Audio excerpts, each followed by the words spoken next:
Ok, vamos a continuar con lo que es el estudio de nuestro sistema digestivo. ¿Qué pasa? En la clase pasada habíamos hablado de que nuestro sistema digestivo cumplía funciones estelares en los procesos de digestión, absorción de nutrientes y también la eliminación de desechos de nuestro sistema a través de un largo tubo que iría desde la cavidad oral hasta el recto. Este tubo literalmente puede medir entre 9 metros aproximadamente, incluyendo varias regiones anatómicas, como lo que es el esófago, el estómago, el intestino delgado con sus 3 regiones y el intestino grueso o colon con sus respectivas porciones específicamente. ¿Qué pasa? Como características generales de nuestro tubo digestivo es importante destacar que debemos visualizar el tubo digestivo como una estructura que posee láminas o túnicas. ¿Ok? Estas túnicas literalmente son como las capas que componen la estructura de manera concéntrica, desde la región más central próxima a la luz hasta la región más externa. Entonces, ¿qué pasa? La túnica más interna va a denominarse túnica mucosa. A su vez, la túnica mucosa va a tener 3 láminas específicas: una lámina epitelial, una lámina propia y una lámina muscular de la mucosa. La lámina epitelial, por lo general, en la mayoría del tubo digestivo, va a ser de un epitelio cilíndrico simple, ¿ok? Que este epitelio cilíndrico simple, dependiendo del área donde vamos a estar, va a obtener entonces ciertas especificaciones en su superficie apical, como las microvellosidades del intestino delgado, por ejemplo. Pero existirán regiones en nuestro sistema digestivo en donde no existirán este tipo de epitelio, sino que habrá otro puntualmente, que vamos a ver más adelante. Pero la mayoría del epitelio de la túnica mucosa de nuestro sistema digestivo es epitelio cilíndrico simple, organizado de distintas formas: plegados, no plegados, en forma de tubulares simples, en fin.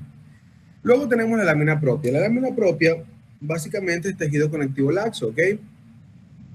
Este tejido conectivo laxo, ligeramente fibroelástico, su característica clave es que allí va a estar contenido lo que es el tejido linfóide en algunos segmentos del sistema digestivo.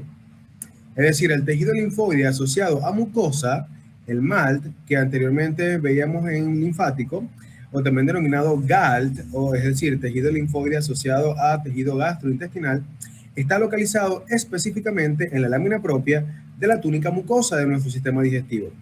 Pero ojo, esta localización es específica de cada segmento de nuestro tubo digestivo en particular, habiendo desde ya les digo que hay una mayor concentración a nivel del extremo distal del ileum. Y luego tenemos la lámina muscular de la mucosa, que la lámina muscular de la mucosa en la mayoría del tubo digestivo se va a componer de 2 láminas, ¿okay? De 2 capitas. Una capa muscular circular interna y una capa muscular longitudinal externa, ambas de músculo liso, ¿ok? Es decir, la lámina muscular de la mucosa o la musculares mucosae es el límite entre la túnica mucosa y la túnica submucosa, ¿ok?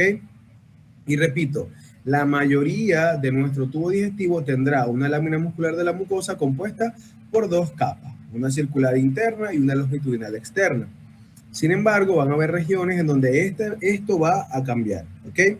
Además, podemos ver que la túnica mucosa presenta o puede presentar a lo largo de nuestro tubo digestivo modificaciones, es decir, puede presentar invaginaciones, plegamientos, que estas invaginaciones van a formar criptas en la túnica mucosa que van a denominarse como glándulas tubulares simples, y estas criptas literalmente te recibirán el nombre de criptas de Lieberkühn más adelante, es decir, que va a haber una región de nuestro sistema digestivo que tendrá una predominancia de criptas de Lieberkühn. Sin embargo, habrá también unos plegamientos de mucosa que conformarán glándulas en la región, como por ejemplo las glándulas gástricas. ¿Okay? Es decir, que la túnica mucosa puede sufrir modificaciones que van a originar glándulas de manera específica. ¿Ok? Sin embargo, de la túnica mucosa también o sea, en la túnica mucosa, mejor dicho, también pueden desembocar glándulas que tienen su porción secretora en la submucosa. ¿Hay alguna duda con la túnica mucosa?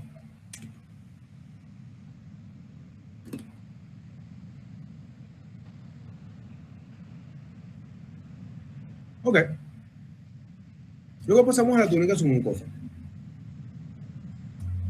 Cuando hablamos de la túnica submucosa es una capa de tejido conectivo denso, irregular, altamente colagenoso, pero también fibroelástico, que como pueden observar, básicamente va a estar rodeado, o va a rodear o a circunscribir a la túnica mucosa.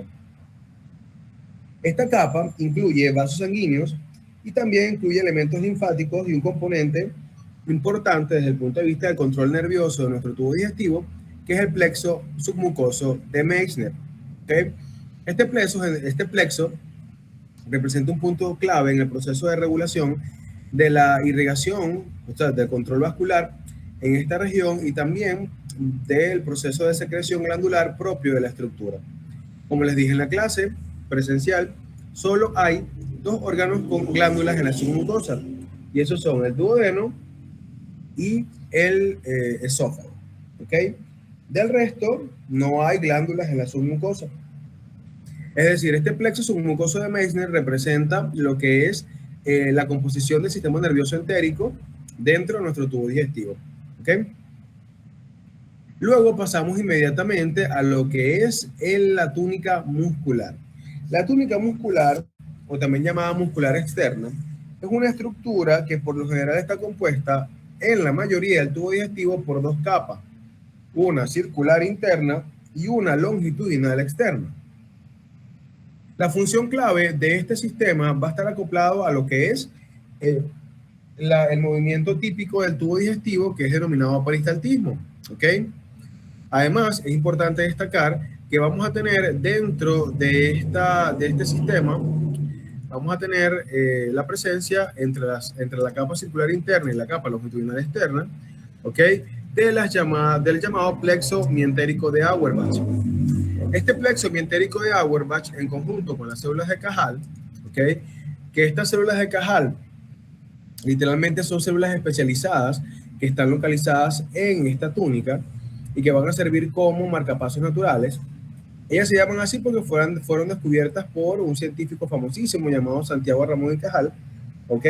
Las cuales literalmente deben su nombre.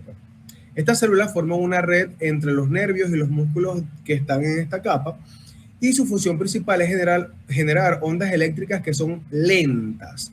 Y obviamente estas ondas lentas van a provocar movimientos o contracciones del tubo digestivo de la misma naturaleza, ¿ok? Con capacidad de propagación de manera distal. Es importante destacar que ellas se van a distribuir por toda la túnica mucosa de nuestro tracto gastrointestinal. Sin embargo, van a haber de mayor cuantía a nivel del estómago, intestino delgado y el colon. ¿Okay? Es importante destacar que estas células de Cajal van a encontrarse próximas al plexo mientérico de Auerbach. Es decir, si el plexo mientérico de Auerbach está entre la capa longitudinal, capa circular interna y la capa longitudinal externa, entonces en el perímetro de este plexo van a estar entonces las células de Cajal. ¿Ok? Ahora, desde el punto de vista de sus características histológicas, estas células de Cajal son células de manera puntual con capacidad excitatoria. Es decir, van a tener una maquinaria celular que tendrá la capacidad de transmitir el impulso eléctrico. Ahora, estas señoras generalmente tienen propiedades de células musculares lisas, pero también de neuronas. Es el tema de su capacidad de transmisión del impulso. Y esta dualidad de capacidades va a deberse a su origen mesenquimal. Sin embargo, estos tipos de células con hematoxilina y eosina no se pueden identificar de manera sencilla, por lo cual generalmente vamos a necesitar de inmunohistoquímica o de microscopía electrónica para poder determinar literalmente su visualización de manera específica. Una vez que se visualizan, su forma básicamente es variable. Por lo general, las células de Cajal pueden asociarse a una forma fusiforme o una forma triangular o estrellada. ¿Okay? Eso no es una fórmula fija. Además, tendrá múltiples prolongaciones citoplasmáticas, las cuales van a ser largas y delgadas y obviamente van a estar extendidas hacia el músculo liso que está circundante en su haber, y también van a estar en contacto con las fibras nerviosas del plexo mientérico de Auerbach. Su núcleo generalmente tiende a estar o ovalado o alargado y es de muy gran tamaño en relación al volumen citoplasmático. Y la cromatina tiende a estar obviamente condensada hacia la periferia. Tiene abundantes mitocondrias, un retículo endoplasmático bastante desarrollado, ¿ok? Y va a ver la presencia de abundantes caviolas en su interior. Recordar que estas caviolas son pequeñas imaginaciones en la membrana plasmática que básicamente participan como puntos de señalización celular y también como puntos de transporte de iones. Y su lámina basal es una lámina basal parcialmente desarrollada, por lo tanto va a estar discontinua y esto la va a separar de la matriz extracelular de las estructuras.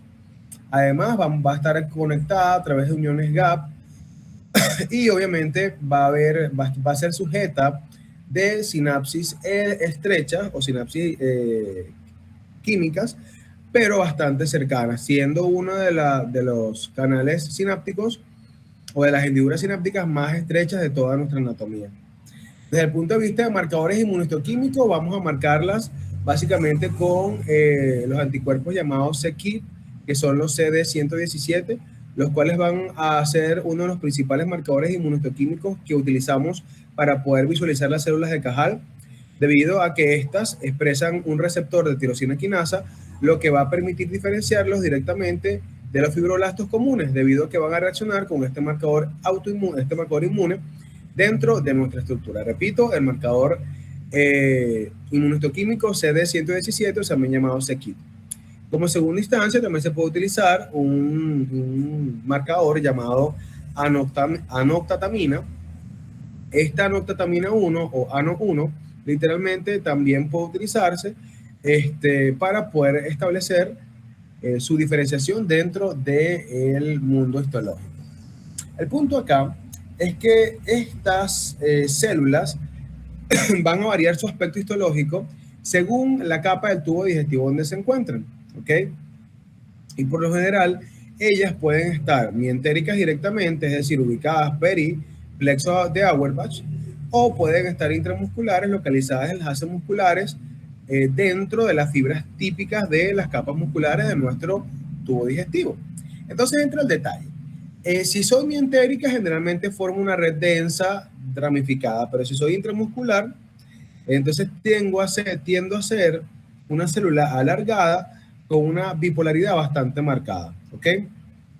Entonces, es importante tener en cuenta que estas células, si bien hago tanta mención de ellas porque es una de las células más importantes de nuestro sistema digestivo en relación a la función y establecimiento del movimiento peristáltico.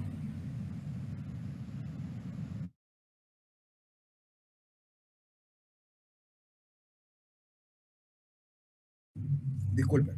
Es una de las células más importantes en relación al establecimiento del control del movimiento peristáltico, que es casi que olvidada por la fisiología. Sin embargo, es vital para mantener este ritmo de movimientos peristálticos en nuestro sistema. Vean que nuestro sistema digestivo tiene su propio sistema sistema nervioso, en donde los puntos focales de expresión van a ser los plexos tanto del mientérico de Auerbach como el submucoso de Meissner, los cuales van a estar interconectados entre sí a través de fibras nerviosas puntuales. Además, tendremos nuestras propias células marcapasos, que son las células de Cajal, y además tendremos conexiones tanto con el sistema nervioso simpático como con el sistema nervioso parasimpático. ¿Hasta ahora hay alguna duda?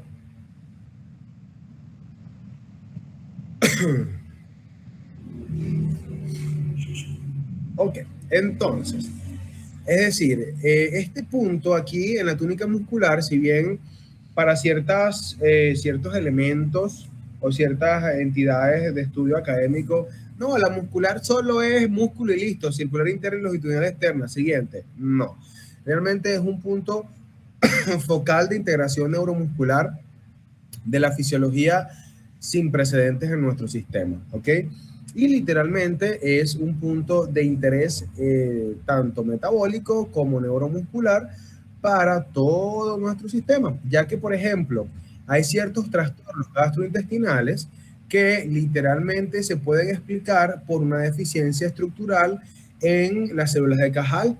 Entonces tú ves que estos trastornos son tratados de mil maneras y nunca se piensa en las células de Cajal.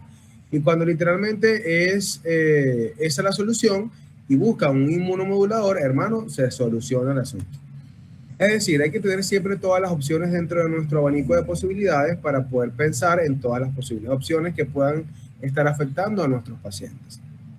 ¿Ok? Entonces, recordar rapidito que si hablamos de la parte simpática generalmente lo que va a promover es una disminución del potencial de acción de estas regiones, por lo tanto, un enlentecimiento del peristaltismo y obviamente un proceso de disminución de la función digestiva y absortiva de nuestro sistema digestivo. Recuerden, simpático es huida, por lo tanto, en la huida no podemos estar digiriendo, más bien necesitamos que la sangre vaya a los músculos. Por lo tanto, en este punto se desactivan los mecanismos por obviamente inhibiciones neuronales de la vía simpática postganglionar en esta región. Pero por el contrario, si hablamos de parasimpático, el parasimpático lo que va a hacer es estimular la peristalsis. ¿Ok? Al estimular la peristalsis, obviamente esto induce un aumento en el potencial de acción o un aumento en la descarga eléctrica en lo que es el sistema de plexo mientérico de Auerbach y asociado a las células de Cajal como marcapasos reguladores, teniendo así un punto clave en nuestro proceso de movilidad y obviamente digestión y absorción posterior. Además de destacar que este sistema tendrá en este punto una cantidad de receptores o de componentes sensoriales, los que van a llevar información en relación a lo que es el contenido luminal, el estado muscular y obviamente el estado de secreción. Es decir, existen también quimorreceptores, varoreceptores en estas regiones que son claves para poder establecer entonces un equilibrio en el proceso de secreción con control central derivado por acción y conexión, claro está, con el sistema nervioso autónomo parasimpático. Es decir, el tema aquí muscular y los plexos es clave para poder establecer y dilucidar las funciones de nuestro sistema digestivo. Luego pasamos a quedó claro lo que es las características de importancia en la túnica muscular.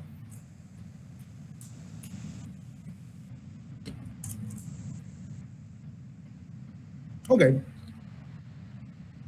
Entonces pasamos con la túnica serosa. ¿Qué pasa? Cuando nosotros hablamos de la túnica serosa, hay que estar conscientes de que esta túnica básicamente está después de la túnica muscular. Y básicamente esta estructura recibirá un nombre de serosa o de adventicia, dependiendo si tiene o no epitelio plano simple que lo tapice. Entonces, si tiene epitelio plano simple que lo tapice, se llamará serosa. Si no tiene epitelio plano simple que lo tapice, se llamará adventicia. Ahora, ¿cómo ocurrirá esto? Bueno, gente, es sencillo. Si yo tengo una estructura intraabdominal, o es decir, intraperitoneal, generalmente el mesenterio es una estructura que está compuesta por epitelio plano simple. Este mesenterio obviamente va a contactar los elementos del tubo digestivo que están intraperitoneales. ¿Okay? Esto obviamente deriva en que estas regiones intraperitoneales tendrán entonces serosa. Sin embargo, aquellas regiones de nuestro tubo digestivo que son extraperitoneales, como por ejemplo la mayor cantidad del esófago y ciertas regiones de nuestro duodeno, van a ser básicamente compuestas en una porción con adventicia. ¿Ok? Porque no van a tener esta porción de epitelio plano simple que la recubra. Es importante destacar que esta capa, su importancia radica en la capacidad de sujeción que tiene a las distintas estructuras que la contienen, o la capacidad de separación del entorno inmediatamente circunscrito. Aquí podemos ver una esquematización que lo vimos en la parte presencial, en donde podemos ver las distintas capas y los elementos de interés dentro de las características generales de nuestro tubo digestivo desde el punto de vista morfológico. Aquí podemos ver una imagen mucho más explicativa en donde podemos evidenciar lo que es la lámina mucosa con sus distintas capas. Vean que aquí tenemos la lámina epitelial, la lámina propia y la muscular de la mucosa, destacando dentro de la lámina propia los elementos linfoides que se pueden contener en su interior. Luego presentamos la túnica submucosa, que en esta vamos a contener los vasos sanguíneos submucosos que van a irrigar o a drenar todas las estructuras de nuestra túnica mucosa, y además vamos a tener el punto de llegada en todas las capas, claro está, de las estructuras que provienen de las glándulas anexas. Luego tenemos la muscular externa, que es esta túnica muscular, vean que es circular interna y longitudinal externa. Es decir, en el sistema digestivo, muchachos, siempre vamos a tener la misma configuración. Es decir, siempre vamos a tener una capa longitudinal, perdón, una capa circular interna y una capa longitudinal externa, siempre. En urinario eso cambia. Iniciamos entonces con la cavidad oral, pero vamos a estudiar básicamente uno de los órganos más grandes de nuestra cavidad oral, que es la lengua, ¿ok?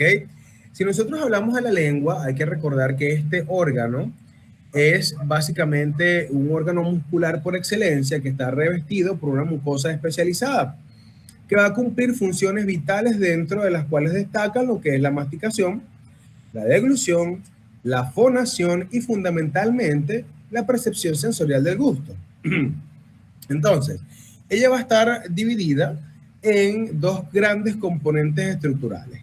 Una mucosa lingual, que generalmente esta mucosa lingual va a estar compuesta por un epitelio plano estratificado, que este epitelio plano estratificado va a variar en queratinización según la región, ¿ok? Y obviamente según la estructura o la papila que esté acoplada a ella. Y además tenemos una lámina propia de tejido conectivo denso irregular. Y tenemos un cuerpo lingual, que este cuerpo lingual está compuesto por un grupo de músculos de naturaleza esquelética, ¿ok? Que pueden clasificarse como músculos intrínsecos y extrínsecos, que básicamente están localizados en tres planos: un plano longitudinal, un plano transversal y un plano vertical, lo que obviamente le va a conferir a la lengua tanto una gran movilidad como su forma específica, ¿ok? Estos músculos, tanto los músculos extrínsecos como intrínsecos, van a encargarse de proporcionarle movilidad. En el caso de los músculos extrínsecos, ¿ok? Le proporcionará movilidad tanto superior como inferior a la lengua, mientras que los músculos intrínsecos van a encargarse, de brindarle la forma. Entonces, los músculos intrínsecos van a estar acoplados como lo son el longitudinal superior, el longitudinal inferior, el transverso y el vertical, ¿ok? Siendo el longitudinal superior el que acorta la lengua y dobla la punta hacia arriba, el longitudinal inferior también acorta la lengua, pero obviamente este doblará la punta hacia abajo. Es decir, si usted dobla su lengua hacia arriba, longitudinal superior. Si usted dobla su lengua hacia abajo, longitudinal inferior. ¿Ok? El transverso básicamente alarga y estrecha la lengua, y el vertical aplana y ensancha la lengua. Estos son los músculos intrínsecos, ¿ok? Mientras que los músculos extrínsecos, estos básicamente son el geniogloso, que saca la lengua y la aplana, el hiogloso, que generalmente tira la lengua hacia abajo y hacia atrás, el estilogloso, que si mal no recuerdo retrae la lengua y eleva los labios, eleva los lados de la lengua, es decir, que es la que permite que usted haga como el tubito con la lengua, y el palatogloso, que eleva la parte posterior de la lengua. ¿Okay? Recuerden que todos estos músculos son inervados por el nervio hipogloso de manera motora, exceptuando el palatogloso. ¿Okay? Que el palatogloso no lo inerva el nervio trigémino. Perdón, el nervio hipogloso, disculpen. Trigémino, ya me fui para la cara. El nervio hipogloso, el 12, pues. El 12 es que inervará de manera motora todos estos nervios. Sin embargo, exceptuando el nervio palatogloso, que es inervado por el nervio vago. ¿Ok? Esto es un repaso rapidito de la composición de los músculos de nuestra lengua. ¿Ok? Es importante destacar que de manera de forma, la lengua estará básicamente configurada con 2 tercios anteriores y el tercio posterior. Y vamos a tener un límite clave entre estas estructuras, que es el surco terminal. Ven que este surco terminal es una estructura en forma de V, ¿ok? O de V pequeña, pues, y esta tiene una abertura hacia la región anterior y es decir, una concavidad anterior y una convexidad posterior. Este surco terminal literalmente va a ser el límite entre los 2 tercios anteriores y el tercio posterior de la lengua. ¿Ok? Y también va a ser un punto clave para determinar lo que es la capacidad gustativa de nuestra lengua, ya que en los 2 tercios anteriores van a ser inervados mediante el nervio cuerda del tímpano por el nervio facial, en su capacidad gustativa, y el tercio posterior va a ser inervado por lo que es de manera gustativa, claro está, por el nervio glosofaríngeo. Tenemos que destacar que el sabor también va, en la percepción del sabor, también está incluido el nervio vago, debido a que vamos a tener papilas gustativas en la región faríngea, y estas son obviamente recogidas su inervación sensitiva por parte del nervio vago. Es decir, que si hablamos de la parte del sabor como punto obviamente, uno de los sentidos de nuestro sistema, este va a ser obviamente recogido mayoritariamente por el órgano de la lengua, pero va a estar acoplado a tres nervios básicos: nervio facial, nervio glosofaríngeo y nervio vago. ¿Ok? Desde el punto de vista de la motricidad, recuerden que es el nervio hipogloso quien se encargará de inervar casi todos los nervios de la lengua, exceptuando el músculo palatoloso, que es parte de los músculos extrínsecos de la lengua. Además, hasta ahora vamos bien.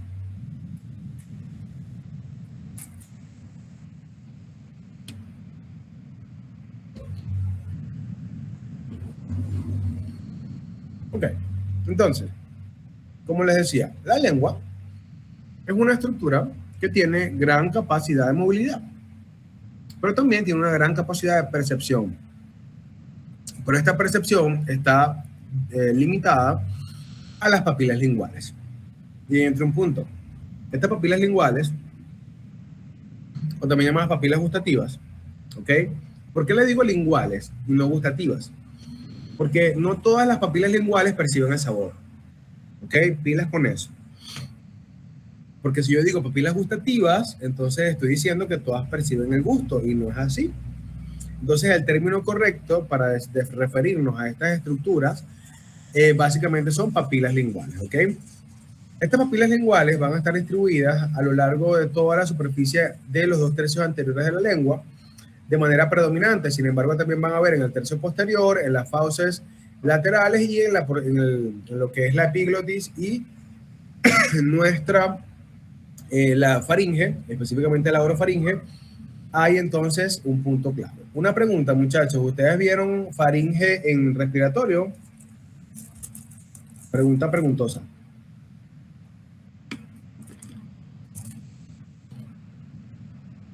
Hola.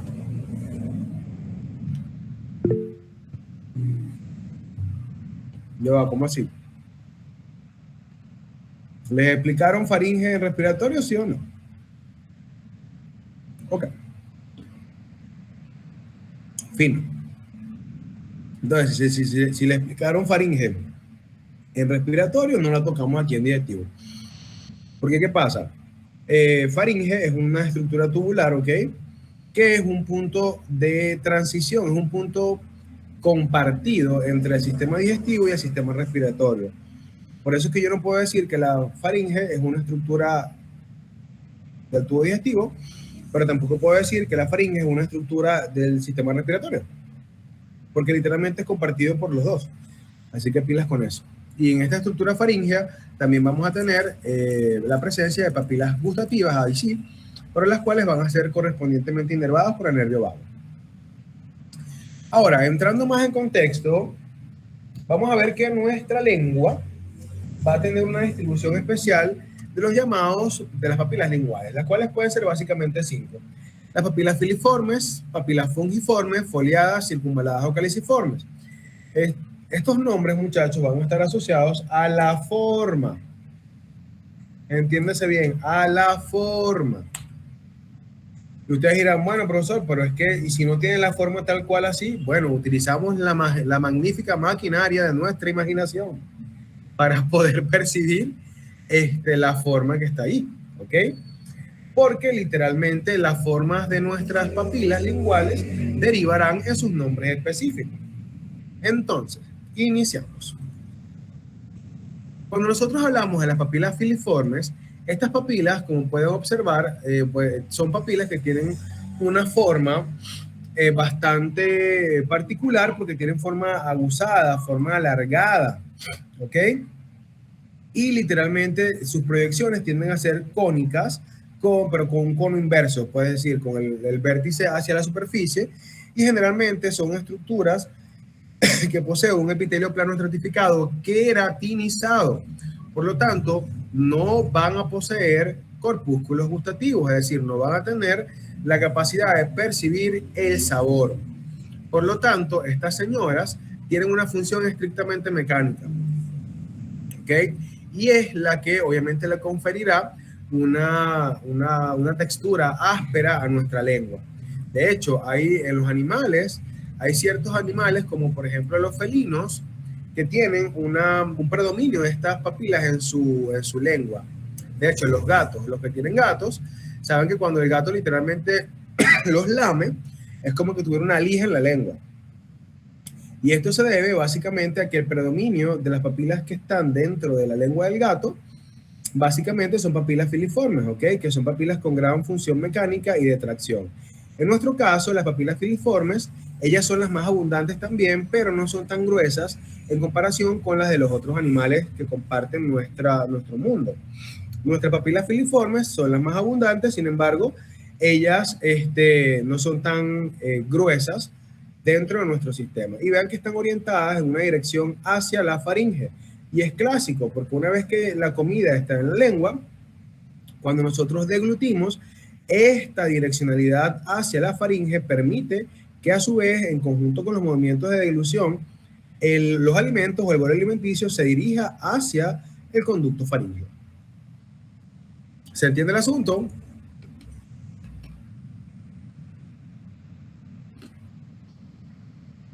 Y básicamente, vean que aquí son como pullitas, vean. O también denominados conos de vértice invertido y base hacia la superficie del tejido conectivo. Como usted quiera. Pero el punto acá es que son las más abundantes, son de naturaleza mecánica y están compuestas de epitelio plano estratificado queratinizado. ¿Ok? Pasamos a la siguiente.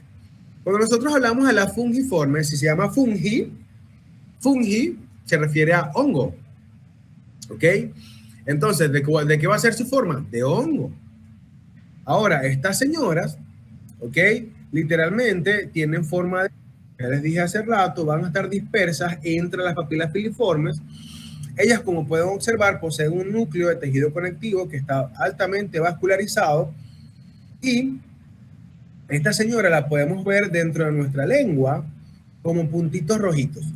O sea, si ustedes cuando llegan a semiología, o pueden hacerlo en estos días, por curiosidad, busque la lengua de alguien que se deje examinar la lengua y alúmbrela, o sea, ilumínela con una linterna. Va a darse cuenta que en la superficie dorsal van a haber puntitos rojitos en la lengua. Esos puntitos rojitos son las papilas fungiformes, debido a que este núcleo que tienen acá, el tejido conectivo, es altamente vascularizado y por lo tanto le conferirá, como es un epitelio plano estratificado no queratinizado, le conferirá obviamente una transluminiscencia importante a este punto rojo de los capilares que están en el tejido conectivo. ¿Ok? Ahora, ¿qué pasa? Estas estructuras van a contener los corpúsculos gustativos en su borde superior. ¿Ok? Es decir, vean que en los bordes superiores es que aquí vamos a tener los corpúsculos gustativos. ¿Qué pasa? Estos corpúsculos gustativos que están asociados a las papilas fungiformes, por lo general tendrán la capacidad de percibir el sabor dulce. Y aquí entra un punto clave. Cuando nosotros hablamos del sabor, ¿ok? Cuando nosotros hablamos de la percepción del sabor, es importante destacar que esta percepción depende de varias cosas, ¿ok? Depende del gusto, ¿sí? De las sustancias químicas realmente que se llegan al corpúsculo, pero también dependerá del olfato. Realmente el olfato representa el 80% de la percepción final del sabor, ¿ok?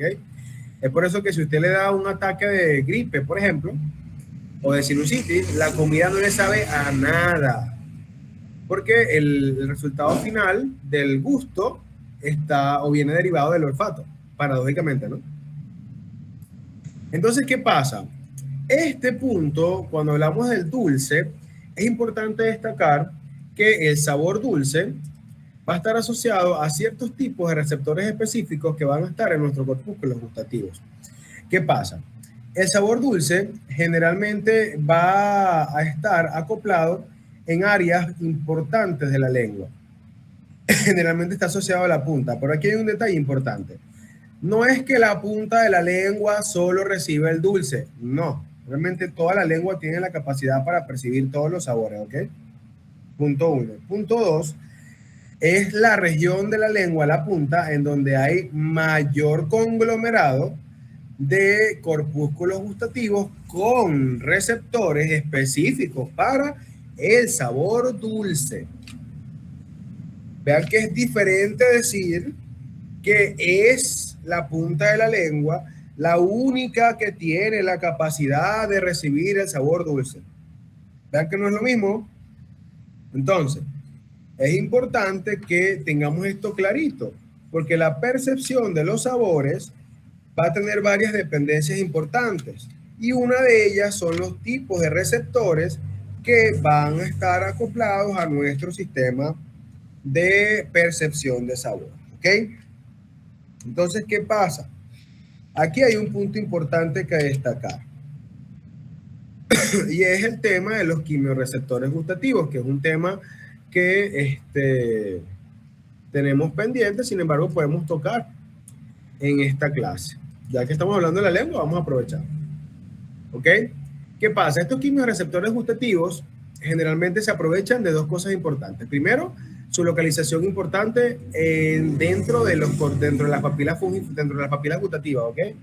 Porque ¿qué pasa? Vamos a ver que la fungiforme es una papila lingual que tiene corpúsculos gustativos, pero hay que estar claro que estos corpúsculos gustativos generalmente van a estar acoplados a ciertos elementos moleculares que nos permiten determinar ciertos sabores específicos. Entonces, ¿qué pasa? Podemos determinar el sabor dulce, el umami, el amargo. Pero ¿qué ocurre? ¿Qué tienen en común estos tres sabores? Que los corpúsculos gustativos o los receptores de estas estructuras, ¿okay? Porque ¿qué ocurre? La saliva va a disolver las moléculas y estas moléculas van a contactar con los receptores específicos. Pero ¿qué pasa? Estos receptores van a estar acoplados a proteína G, ¿ok? Y si están acoplados a proteína G, entonces yo puedo percibir dulce, umami y amargo, ¿ok? Para percibir el dulce y el umami, generalmente utilizamos combinaciones de familias de proteínas G llamadas T1R, ¿ok? ¿Qué pasa? Estas señoras T1R derivan en que el dulce activará el dímero T1R2 y el T1R3, ¿ok? Que es un dímero de proteína G en la superficie. Mientras que el umami generalmente activará el dímero T1R1 y T1R3. Es decir, si hablamos del dulce, es un dímero T1R2 y T1R3. Si hablamos de umami, T1R1, T1R3. ¿Ok? Ahora, si hablamos del amargo, básicamente utilizamos receptores de la familia T2R, que aquí, gente, son 25 tipos diferentes que tenemos nosotros en la lengua, ¿ok? 25 tipos, los cuales obviamente van a modificarse y van a estar dispersos a lo largo de la lengua. Generalmente el amargo surge como un sabor, como un mecanismo evolutivo realmente, ¿ok? Porque cuando detectamos un amargo es para poder detectar que estamos ante la presencia de una sustancia tóxica o venenosa, ¿ok? Ahora, si hablamos del salado y el ácido, salado y ácido están acoplados a receptores, o sea, con canales iónicos directos. Entonces, puntos importantes. Si yo quiero hablar de quimioreceptores gustativos acoplados a dulce, umami y amargo, son receptores acoplados a proteína G. Dulce y umami están acoplados a la familia T1R. Amargo a la familia de receptores T2R. Punto. Si hablo de salado y ácido, están acoplados a canales directos, es decir, canales iónicos directos. ¿Ok? Y así tenemos que el salado se activa principalmente por la entrada de iones sodio. Acuérdense, sodio, salado, canales de sodio. ¿Ok? Y esto obviamente se da a través de canales específicos para sodio que están localizados en la superficie de nuestros corpúsculos gustativos. El ácido generalmente se activa por la presencia de iones de hidrógeno o protones de hidrógeno, ¿ok? Los cuales van a bloquear canales de potasio o van a entrar por canales específicos generando una acidificación del interior celular. Es decir, si yo hablo del ácido, lo que voy a propiciar es la presencia de hidrogeniones o el bloqueo de canales de potasio. ¿Ok? Entonces es un punto importante destacar, porque estos señores, no quiere decir, repito, que vamos a tener que las fungiformes únicamente van a procesar el dulce. No. Sabemos que si yo puedo procesar el dulce, también puedo procesar, porque estoy acoplado a proteína G, puedo procesar el umami o puedo procesar el amargo. Sin embargo, la mayoría de los corpúsculos de las papilas fungiformes están acoplados a las familias de las proteínas G del tipo T1R, pero específicamente a los dímeros T1R2 y T1R3. ¿Ok? Vean que el T1R3 es común tanto para el umami como para el dulce, por eso era lo que les decía. ¿Se entendió el asunto?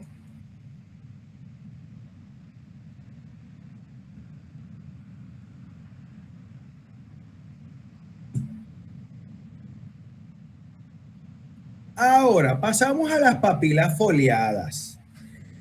Y aquí les pido que por favor amplíen su imaginación, porque la literatura nos dice que literalmente son estructuras que son papilas linguales que tienen forma de hojas de libro, ¿ok? Es decir, si yo veo aquí esto, vean que son como hojitas de libro orientadas en sentido posterolateral. Yo básicamente las veo como torres, ¿ok? Como tepuyes. Para mí son tepuyes, yo usando lo venezolano. Para mí esa vaina son tepuyes. Si usted ve una papila lingual que parezca un tepuy, hermano, esa vaina es una papila foliada. Listo. ¿Ok? Ahora, pero si nos vamos a los términos técnicos internacionales, bueno, forma surcos verticales, ¿ok? Surcos verticales y una superficie plana. Hermano, un tepuy. Listo. Es la forma más gráfica que podemos identificar. ¿Ok? Pero literalmente nos dicen que parece hojas de libro. Punto importante acá. Esta señora tiene un epitelio plano estratificado queratinizado. ¿Ok? Punto clave. Los corpúsculos gustativos en esta papila foliada van a estar localizados en los surcos laterales verticales de la estructura. ¿Ok? Y ellas van a tener acoplados más que todo receptores para el sabor salado, es decir, receptores acoplados a iones de sodio de manera directa. Entra un punto aquí importante. En la medida que nosotros envejecemos, por cada 10 años vamos perdiendo aproximadamente un 5 o un 10% de la capacidad de percepción del salado. ¿Ok? Es por eso que cuando nosotros somos más viejitos, ustedes no se han dado cuenta que a sus abuelitos o a sus abuelitas la comida así tenga sal, les sabe desabrida. Dice, no, mire, esto le falta sal. ¿Ok? Es básicamente por eso, porque vamos perdiendo la capacidad de percibir el sabor salado. ¿Ok? Y esto obviamente genera un punto importante en las modificaciones en nuestro sabor de manera puntual. ¿Ok? Tenemos entonces que estas señoras, estas papilas foliadas, van a tener entonces las glándulas salivales de von Ebner, que estas son glándulas salivales menores que están presentes dentro de la propia lengua, ¿ok?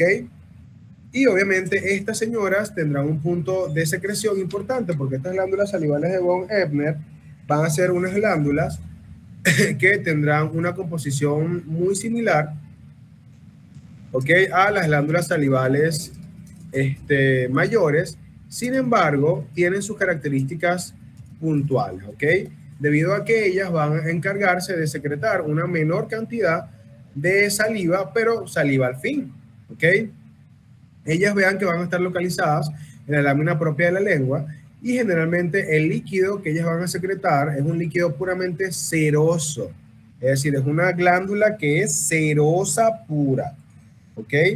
Y obviamente ellas van a desembocar directamente a nivel de los surcos verticales de las papilas foliadas, ¿ok? Y aquí vemos, mira, aquí vemos las papilas las glándulas salivales de von Ebner, que están localizadas a nivel de la lámina propia de las papilas, ¿ok? Ellas tienen acinocerosos, que generalmente son de tipo tubulares compuestos. Sus células generalmente, los acinares, son de manera piramidal. Los núcleos van a ser redondos y basales, y un citoplasma que es muy eosinófilo, como lo están viendo en pantalla. ¿Ok? Y esto se debe a que la presencia de un retículo endoplasmático rugoso bastante prominente. Generalmente sus gránulos secretorios van a estar localizados en los ápices de las células secretoras, y estos van a ser secretados mediante un mecanismo merocrino, ¿ok? A los conductos excretores, los cuales van a estar revestidos por un epitelio cúbico simple, ¿ok? Que van a desembocar justamente en las criptas verticales o en los surcos verticales de las papilas foliadas, ¿ok? Es importante destacar que la localización de los adenómeros o de las glándulas como tal, generalmente están profundas en el tejido conectivo de nuestras regiones puntuales. ¿Qué pasa? Estas glándulas salivales de von Ebner literalmente van a ser relevantes dentro de lo que es el lavado de nuestras criptas. ¿Por qué el lavado? Porque recuerden que las papilas, los corpúsculos gustativos de las papilas foliadas están en las criptas verticales. ¿Ok? Es decir, están en estos bordes laterales de estas criptas, de estos surcos verticales. Por lo tanto, aquí podemos ver el epitelio cúbico simple que desemboca justo en las criptas, ¿ok? Y literalmente vean que este líquido ceroso, lo que va a hacer es literalmente limpiar los receptores de los corpúsculos para que, obviamente, podamos percibir otros sabores, ¿ok? Literalmente disuelven las sustancias químicas de los alimentos para que puedan ingresar a los poros gustativos, punto 1, y también, obviamente, pueden interaccionar con los receptores, pero también va a permitir lavar las criptas y, obviamente, quitar o eliminar estas sustancias que inicialmente también promovieron su disolución para así poder, entonces, generar el estímulo gustativo, ¿ok? ¿Se entiende el asunto con las de von Ebner?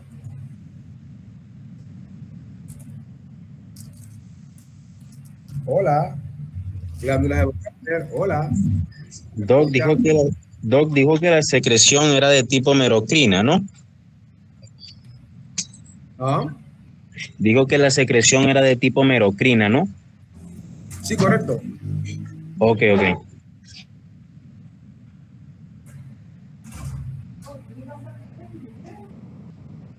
Es decir, literalmente, la célula excreta su proceso por exocitosis, pues. Eso es lo merocrino. ¿Cierto? Sí, fino, fino. Ok. ¿Alguna otra duda?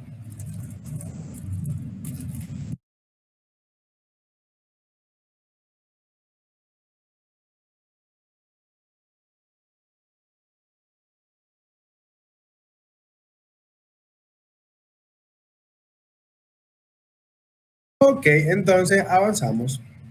Pasamos entonces a las papilas circunvaladas o también llamados caliciformes.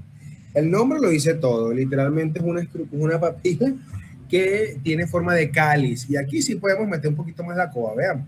Tiene un borde, una superficie superior, una superficie apical que es mucho más amplia y una porción central más angosta. Vean que tiene una forma redondeada superior, ¿ok? Es la papila más grande de nuestra lengua y ellas solo van a estar en número de 8 a 12, es decir, más de eso no hay. ¿Y dónde van a estar localizadas? Justo en el surco terminal. Es decir, ellas van a estar localizadas justo aquí. Vean, de aquí se ven. De hecho, son las papilas que se pueden ver a simple vista, sin necesidad de aumento. ¿Ok? Y ellas van a estar de 8 a 12, van a tener un epitelio plano estratificado no queratinizado. Vean que a diferencia de la foliada, que es queratinizado, la circunvalada es no queratinizado, igual que la fungiforme. Es decir, de las 4 papilas, filiforme, queratinizado, al igual que la foliada. Mientras que la fungiforme y la circunvalada son no queratinizados. Ahora, ¿qué pasa acá? Aquí igual vamos a tener un surco lateral, ¿ok? De naturaleza de orientación vertical, en el cual en este borde lateral de la papila es donde van a estar localizados los corpúsculos gustativos. Y por lo general, estos corpúsculos gustativos van a estar acoplados al sabor amargo. Y recuerden, si hablamos de sabor amargo, ¿qué tipo de proteína o qué tipo de receptor vamos a activar si hablamos del amargo? Proteína G asociado a TR2. Correcto, muy bien. La proteína G asociada a TR2. Y recuerden que este mecanismo del amargo es un mecanismo evolutivo. Algo que no sepa amargo es porque nuestro cuerpo lo está identificando como un potencial peligro. Ahora, ¿qué pasa acá? Vamos a tener que estos corpúsculos gustativos, repito, van a estar asociados al amargo, pero recuerden que lo que les dije, eso no quiere decir que este es el único sabor que ella va a percibir. No. ¿Ok? Además, esta papila va a estar asociada en su tejido, en su lámina propia, bueno, en su tejido conectivo, van a estar asociadas también papilas salivales de von Ebner. Mira, aquí las vemos. Como hay papilas salivales de von Ebner, las cuales igual van a desembocar a nivel del surco vertical de la papila circunvalada. Y las funciones siguen siendo las mismas. Ahora entramos así a lo que es el denominado corpúsculo gustativo, es decir, este señor es el que realmente se va a encargar de percibir el sabor, ¿ok? Y este corpúsculo gustativo es literalmente el órgano sensorial que se encargará de percibir el sabor. ¿Qué pasa? Estos corpúsculos gustativos van a estar localizados a nivel de las papilas linguales con capacidad de percepción de sabor. Pueden estar localizados tanto en la región superficial de la papila como en los bordes laterales. Generalmente en la cavidad oral vamos a tener un aproximado de 3.000 corpúsculos gustativos, ¿ok? Y generalmente cada corpúsculo gustativo va a estar compuesto entre 60 a 80 células, en un promedio de 50, pues, ¿ok? Y dentro de esa cantidad de células van a estar organizadas en una estructura oval y alargada intraepitelial, ¿ok? Generalmente va a medir entre 70 y 80 micras de largo y 30 y 40 micras de ancho, es decir, es como un ovillo de células. Y literalmente va a estar compuesto por 4 tipos celulares, ¿ok? Los cuales vamos a decir dentro de un ratito. Estos corpúsculos gustativos van a estar inmersos intraepitelialmente y van a conectarse con la superficie luminal a través de una pequeña abertura que se llama poro gustativo. ¿Ok? Este poro gustativo, vean que entra en contacto con glucoproteínas que están asociadas a la superficie de las apicales de las células receptoras, y estas glucoproteínas, en conjunto con la saliva que está en la región luminal, son las que se encargan de atrapar a las sustancias químicas que van a interaccionar con los receptores específicos de cada célula asociado a cada sabor. Entonces vamos a tener que los corpúsculos gustativos van a estar constituidos por 4 tipos de células. Las células basales, ¿ok? Que van a ser llamadas tipo 4. Las células oscuras, que son las llamadas tipo 1. Tenemos las células claras, que son llamadas tipo 2. Y tenemos las células intermedias, que son las llamadas, las células claras, que son llamadas tipo 3. Y las células intermedias, que son llamadas tipo 2. ¿Ok? Es decir, vamos a tener que este proceso de 1, 2, 3 y 4, vean que es un proceso de diferenciación. Las células basales, ellas van a diferenciarse, son las que están aquí abajo, ¿ok? Ellas van a diferenciarse en las células tipo 1, que son las células oscuras. Estas células oscuras, generalmente, tienen la capacidad de percibir el estímulo del gusto, porque vean que tienen microvellosidades largas, ¿ok? Y en estas microvellosidades es que van a estar dispersos los receptores específicos que les mencioné, bien sea acoplados a proteína G o acoplados a canales iónicos respectivos. Luego tenemos las células las tipo 1, las tipo 2 y las tipo 3. Ambas, todas, tienen la capacidad de percepción del gusto. Sin embargo, las tipo 1 son las que expresan mayor cantidad de receptores. Es decir, las intermedias expresan menor cantidad y ya las células claras expresan una cantidad mucho menor. Es decir, en capacidad de percepción de sabor van inversos al número que les tocó. Es decir, las tipo 3 son las que tienen menor capacidad de percibir el sabor y las tipo 2 es la intermedia y la tipo 1 son las que tienen mayor capacidad de receptorial. Es decir, una vez que pasamos a todo esto, las células claras van a ser ya la porción intermedia de inactividad de la estructura, las cuales mientras más células claras hayan en la estructura, obviamente mayor inducción de ¿cómo les digo? De diferenciación tendrá las células basales. ¿Ok?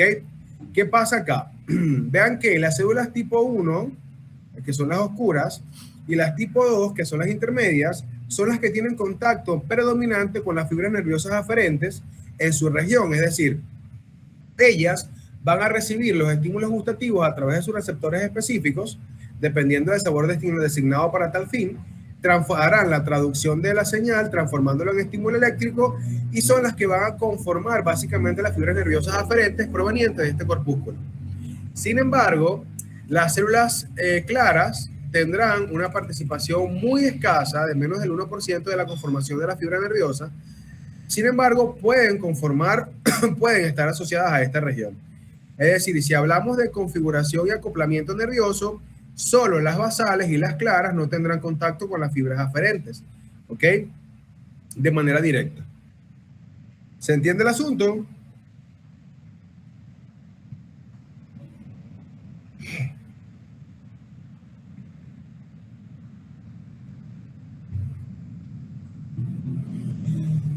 Entonces, pilas con esto. Ahora, la vida media de estos señores básicamente va a ser aproximadamente unos 10 días, ¿ok? Por lo tanto, las células basales obligatoriamente se tendrán que regenerar cada 10 días. El proceso, como les dije, basal, oscura, oscura intermedia, intermedia, clara, ¿ok? La mayoría de los autores coinciden en esto, sin embargo van a verse autores que tienen una ligera discrepancia en relación a la secuencia clara, clara, intermedia. Hay unos que dicen que voy de oscura a clara y de clara a intermedia. Pero eso todavía no está 100% validado. Realmente lo que está en consenso es lo que les acabo de mencionar. ¿Se entiende el asunto?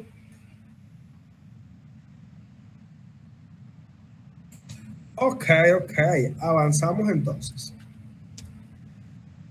Aquí podemos ver un corte histológico, podemos ver la cantidad de células en ovillo que compondrán el corpúsculo gustativo. Vean que es una estructura que está dentro del epitelio respectivo y que se conectará con el espacio luminal a través del poro gustativo. Y vean que justo en este poro gustativo es que se proyectan las microvellosidades y la glucoproteína, que van a encargarse de obviamente atrapar las partículas saborizantes dentro de la región acoplada a la recepción de las células oscuras y las células intermedias, ¿ok? Además, las células de sostén, que van a estar pericircunferencial, y la estructura nerviosa, que ya les dije, estas fibras estarán acopladas a los filetes nerviosos que provienen de las fibras de las células oscuras y de las células intermedias. Ahora sí, comenzó el asunto. Iniciamos con lo que es el esófago. Como toda estructura, ¿ok? Como toda estructura, ¿ok? Creo que, a ver, ya vamos a terminar aquí con lengua, con algo importante, y es la diferencia entre las regiones. Ven que tenemos varias caras, la cara dorsal anterior, la cara dorsal posterior y la cara ventral.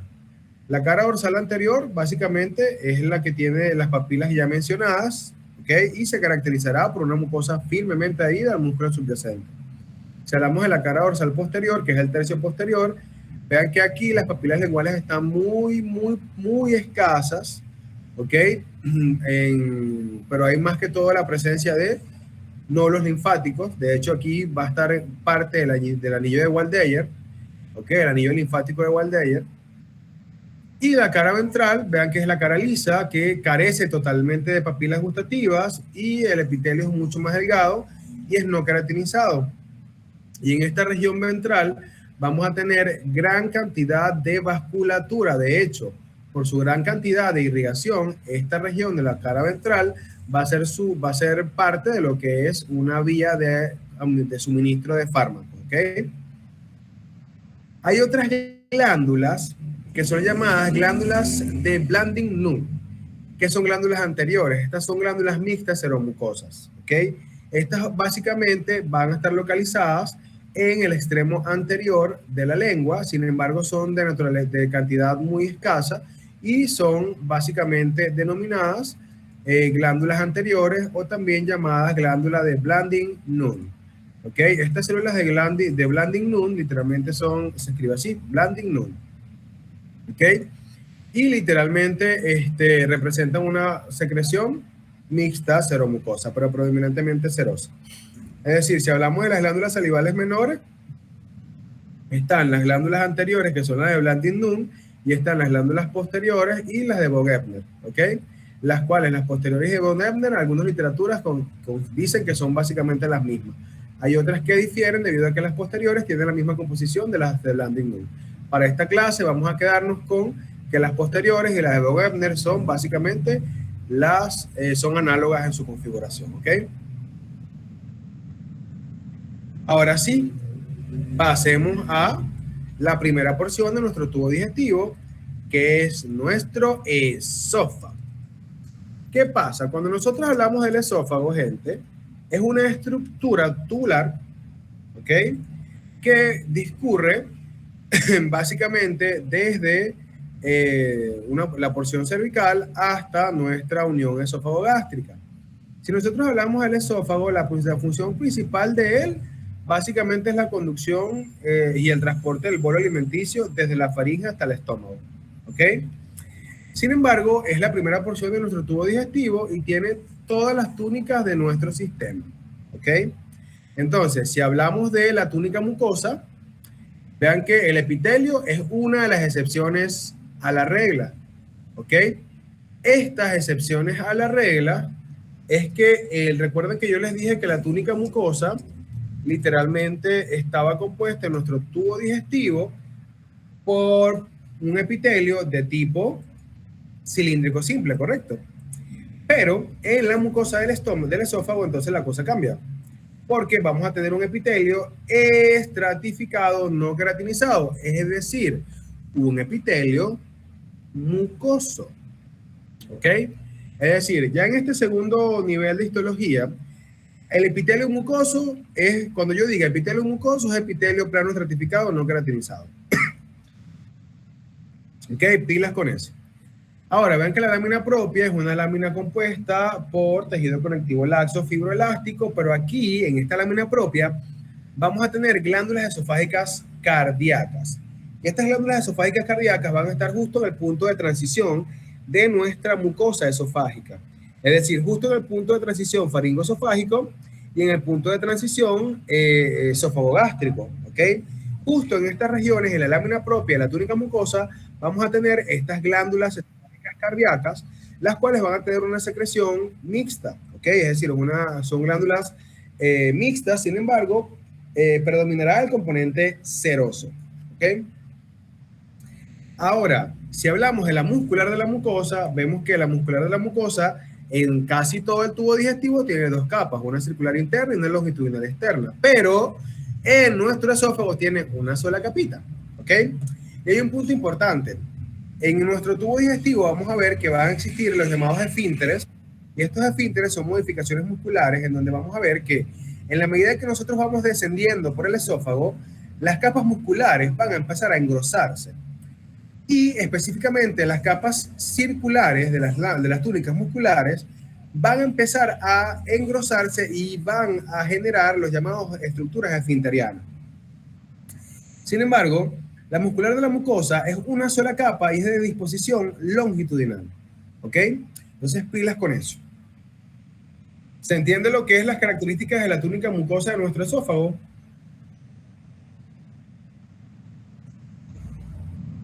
Hola. Ok. Ahora, ¿qué pasa? Es importante destacar que en la medida que nosotros vamos descendiendo, este epitelio de revestimiento, ¿ok? Que es un epitelio mucoso, básicamente va a continuarse con el epitelio acoplado a nuestro sistema intestinal. Pero ¿qué ocurre? Este epitelio de revestimiento representa uno de los focos más importantes dentro de la anatomía patológica del esófago, ya que existe una patología denominada reflujo gastroesofágico, en donde este ácido que proviene del estómago, si contacta con el epitelio mucoso del esófago, puede generar entonces un cambio displásico, bueno, inicialmente metaplasia, posteriormente displasia, hasta generar lo que se llama esófago de Barrett, en donde ocurrió literalmente una metaplasia de nuestro intestino, de nuestro esófago, transformando este epitelio mucoso en un epitelio cilíndrico simple con células caliciformes. Y esto obviamente genera un punto clave en el proceso de modificación de la mecánica esofágica. ¿Ok? Ahora, otra cosa importante acá es que la submucosa de nuestro esófago, vean que es uno de los órganos, es uno de los dos órganos que tiene glándulas dentro de su haber, ¿ok? Estas glándulas esofágicas propias son glándulas mixtas también, sin embargo, van a ser glándulas en donde el predominio va a ser asociado a un componente seroso, al igual que las glándulas esofágicas cardíacas. ¿Qué pasa? Estas glándulas literalmente van a estar compuestas por dos tipos de células, unas células mucosas y unas células serosas. Las células mucosas van a tener un núcleo aplanado, localizado básicamente en la base de la estructura glandular, y las acumulaciones van a ser apicales. Estas células, obviamente mucosas, están llenas de mucinógenos, mientras que las serosas son un núcleo muy redondo ubicado en la parte central, y aquí esta secreción de estas glándulas básicamente va a estar acoplada al pepsinógeno y también a la lisozima, es decir, van a tener un factor antibacteriano con las glándulas esofágicas propias. Estas señoras, y esta es la unidad numérica por la unidad secretora, ellas van a desembocar en un conductos excretores que son de epitelio cúbico simple, los cuales van a desembocar en el epitelio mucoso de la lámina epitelial, ¿ok? Generalmente, esta estructura está compuesta por tejido conectivo denso irregular, altamente fibroelástico, y las dos células que les comenté, que ya están descritas en la diapositiva. Ahora, el plexo submucoso de Meissner está localizado en esta región, y como todo plexo submucoso va a estar cercano a la capa muscular. ¿Vamos bien? Ok. Entonces, la presencia de epitelio mucoso, muchachos, en la túnica mucosa también nos habla de una capacidad importante que tiene nuestro esófago de defensa inmunitaria, debido a que, como tengo un epitelio mucoso, va a estar la presencia de las células de Langerhans, ¿se acuerdan? Las que están en la epidermis. Bueno, también hay aquí en la lámina epitelial de la túnica mucosa del esófago. Y eso nos habla de que tenemos una gran capacidad de defensa inmunitaria establecida allí, y va de la mano de la secreción de pepsinógeno y de lisozima por las glándulas serosas de las glándulas esofágicas propias. Las células serosas, perdón, de las glándulas esofágicas propias. Ahora, es importante destacar que también en la lámina propia del esófago vamos a encontrar elementos linfoides dispersos de manera muy efímera, ¿ok? Es decir, vamos a tener tejido linfoide asociado a mucosa en la lámina propia, además de las glándulas esofágicas cardíacas. Ahora, cuando pasamos a la muscular básicamente es una estructura que, como todo nuestro sistema digestivo, va a estar compuesto por una circular interna y una longitudinal externa. Hasta ahí todo bien. Pero la cosa cambia en su composición. Vamos a tener que los 2/3 superiores de esta estructura va a ser de músculo esquelético. El tercio medio va a ser de músculo esquelético y músculo liso, específicamente la longitudinal externa de músculo esquelético y la circular interna de músculo liso. Y en el tercio inferior van a ser específicamente músculo liso. Entonces entra un punto, profesor, ¿el tercio superior del esófago entonces está sujeto a nuestra voluntad? No. A pesar de que es un músculo esquelético, su configuración esquelética se debe a su derivada o a su conexión con los músculos esofágicos, y obviamente la conexión que existe de manera embriológica entre estas dos estructuras. ¿Ok? generando así que el esófago contacte con el músculo esquelético propio de la región faríngea. ¿Ok? Pero repito, no son sujetos de voluntad, es decir, yo no puedo contraer y relajar este músculo a mi querer, pues. Y el tercio medio, repito, tiene músculo esquelético y músculo liso, es circular liso y longitudinal esquelético. Y el inferior es liso en sus dos capas. ¿Ok? ¿Se entiende el asunto?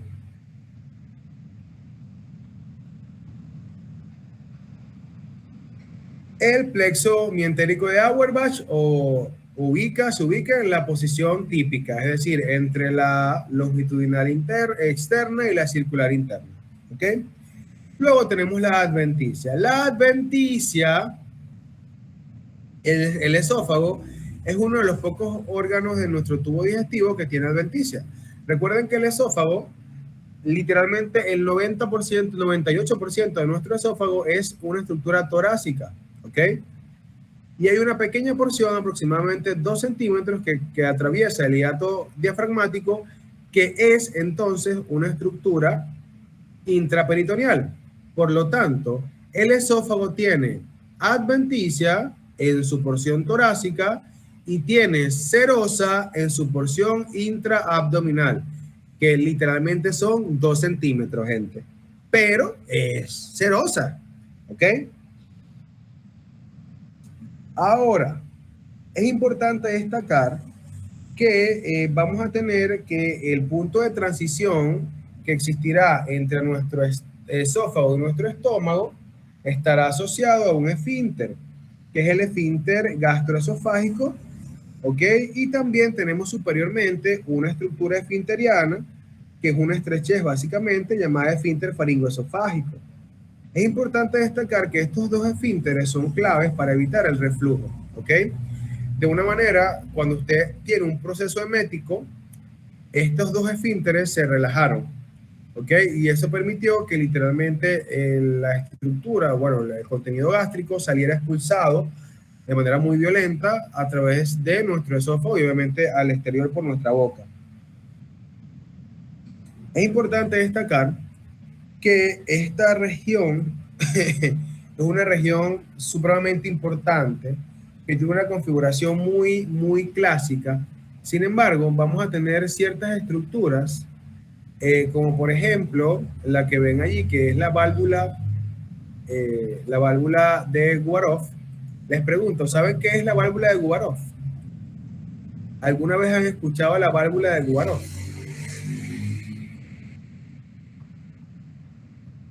Eso lo tuvieron que haber visto en anatomía. Cuéntenme, ¿qué es la válvula de Gubarov? Hola, ¿hay alguien en casa?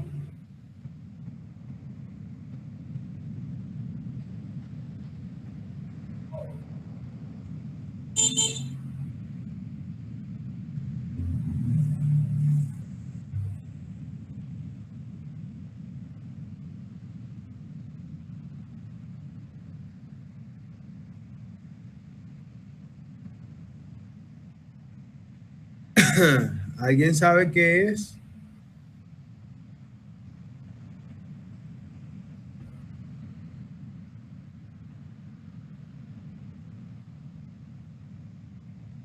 Hay gente. Esta pregunta entonces es una pregunta de revista médica. ¿Qué es la válvula de Gubarov? No, tiene que hablar. ¿Ah?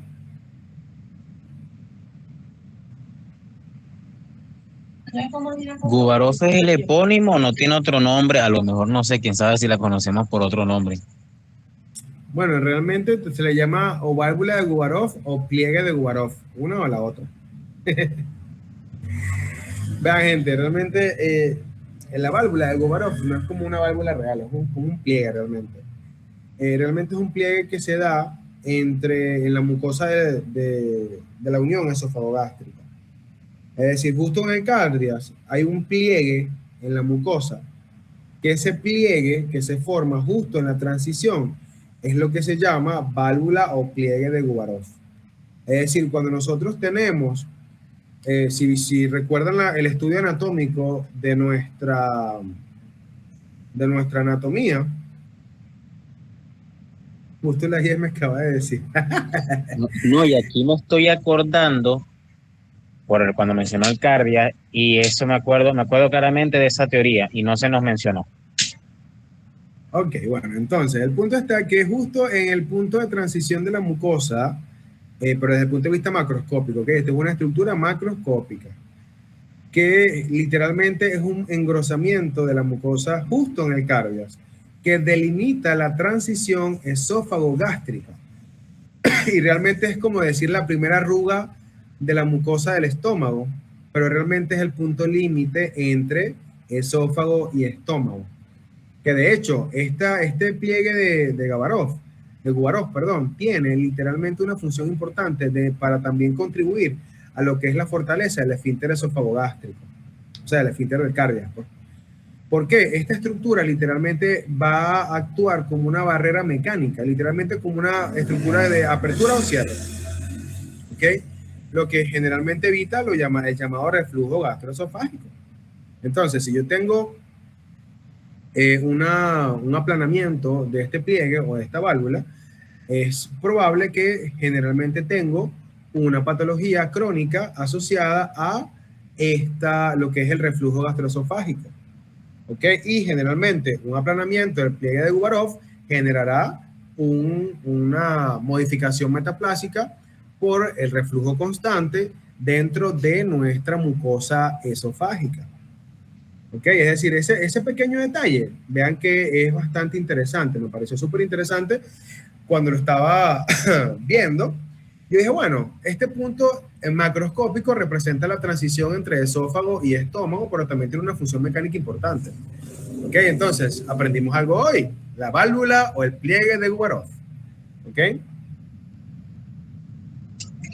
Sí se nos llegó a mencionar que había un cambio a nivel o sea, de la parte mucosa entre esófago y a nivel de la parte gástrica, pues a nivel de estómago, pero con el nombre del pliegue de la válvula sí no está. Revisé y en los textos sí está, pero que yo me acuerdo no se nos dio eso con tal nombre, pues. Pero sí se nos mencionó que había un cambio de transición entre ambas mucosas, esófago y a nivel de la parte del estómago, pues. Eso sí se mencionó. No, buenísimo, buenísimo. Porque entonces, si hay una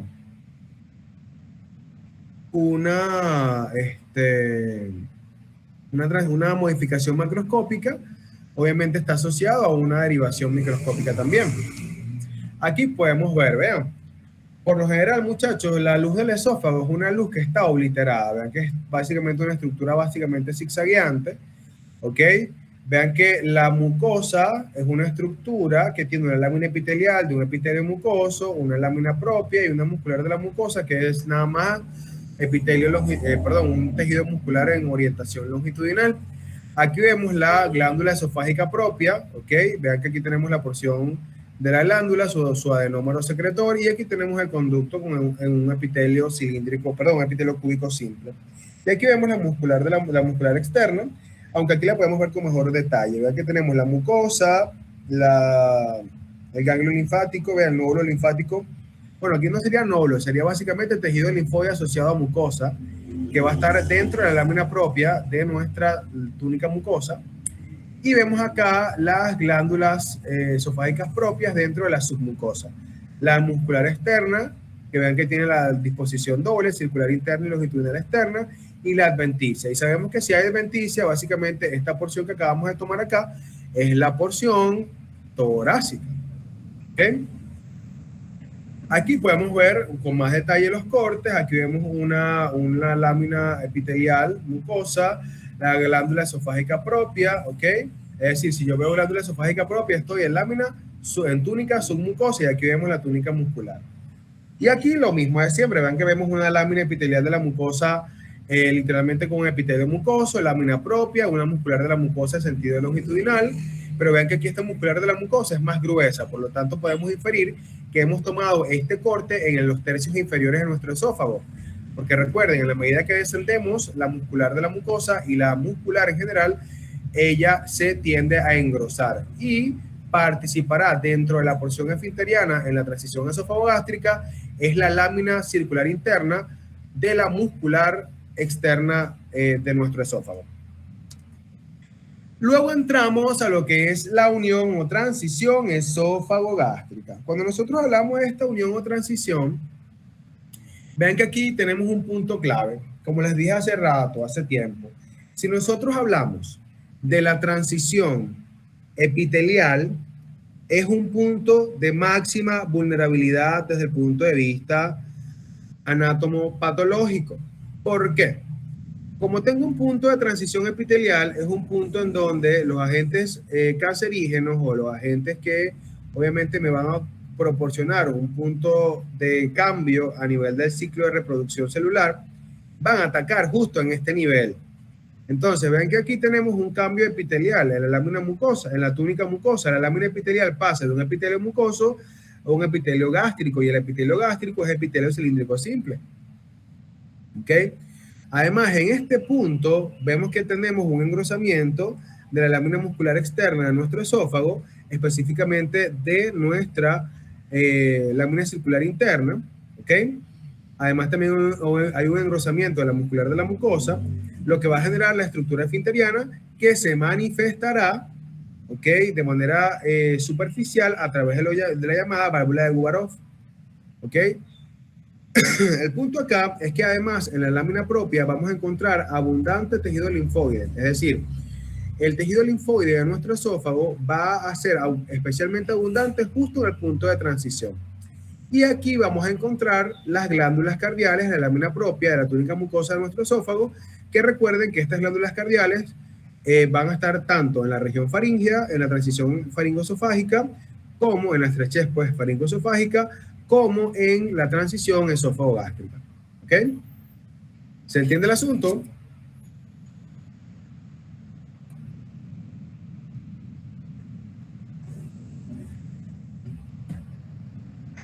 Ahora pasamos aquí al corte histológico. Pueden ver espectacularmente aquí la transición. Vean que pasamos de un epitelio escamoso, perdón, de un epitelio mucoso, disculpen, un epitelio mucoso a un epitelio cilíndrico simple organizado en forma de glándula. ¿Ok? Y vean que como existe una muscular súper engrosada en esta región de transición, lo que nos habla de que estamos ante la presencia de una estructura esfinteriana de control autónomo. ¿Ok? Entramos ahora al estómago. Cuando nosotros hablamos del estómago, el estómago es uno de los órganos más importantes del sistema. ¿Ok? Recuerden que el estómago es la prolongación de nuestro sistema digestivo.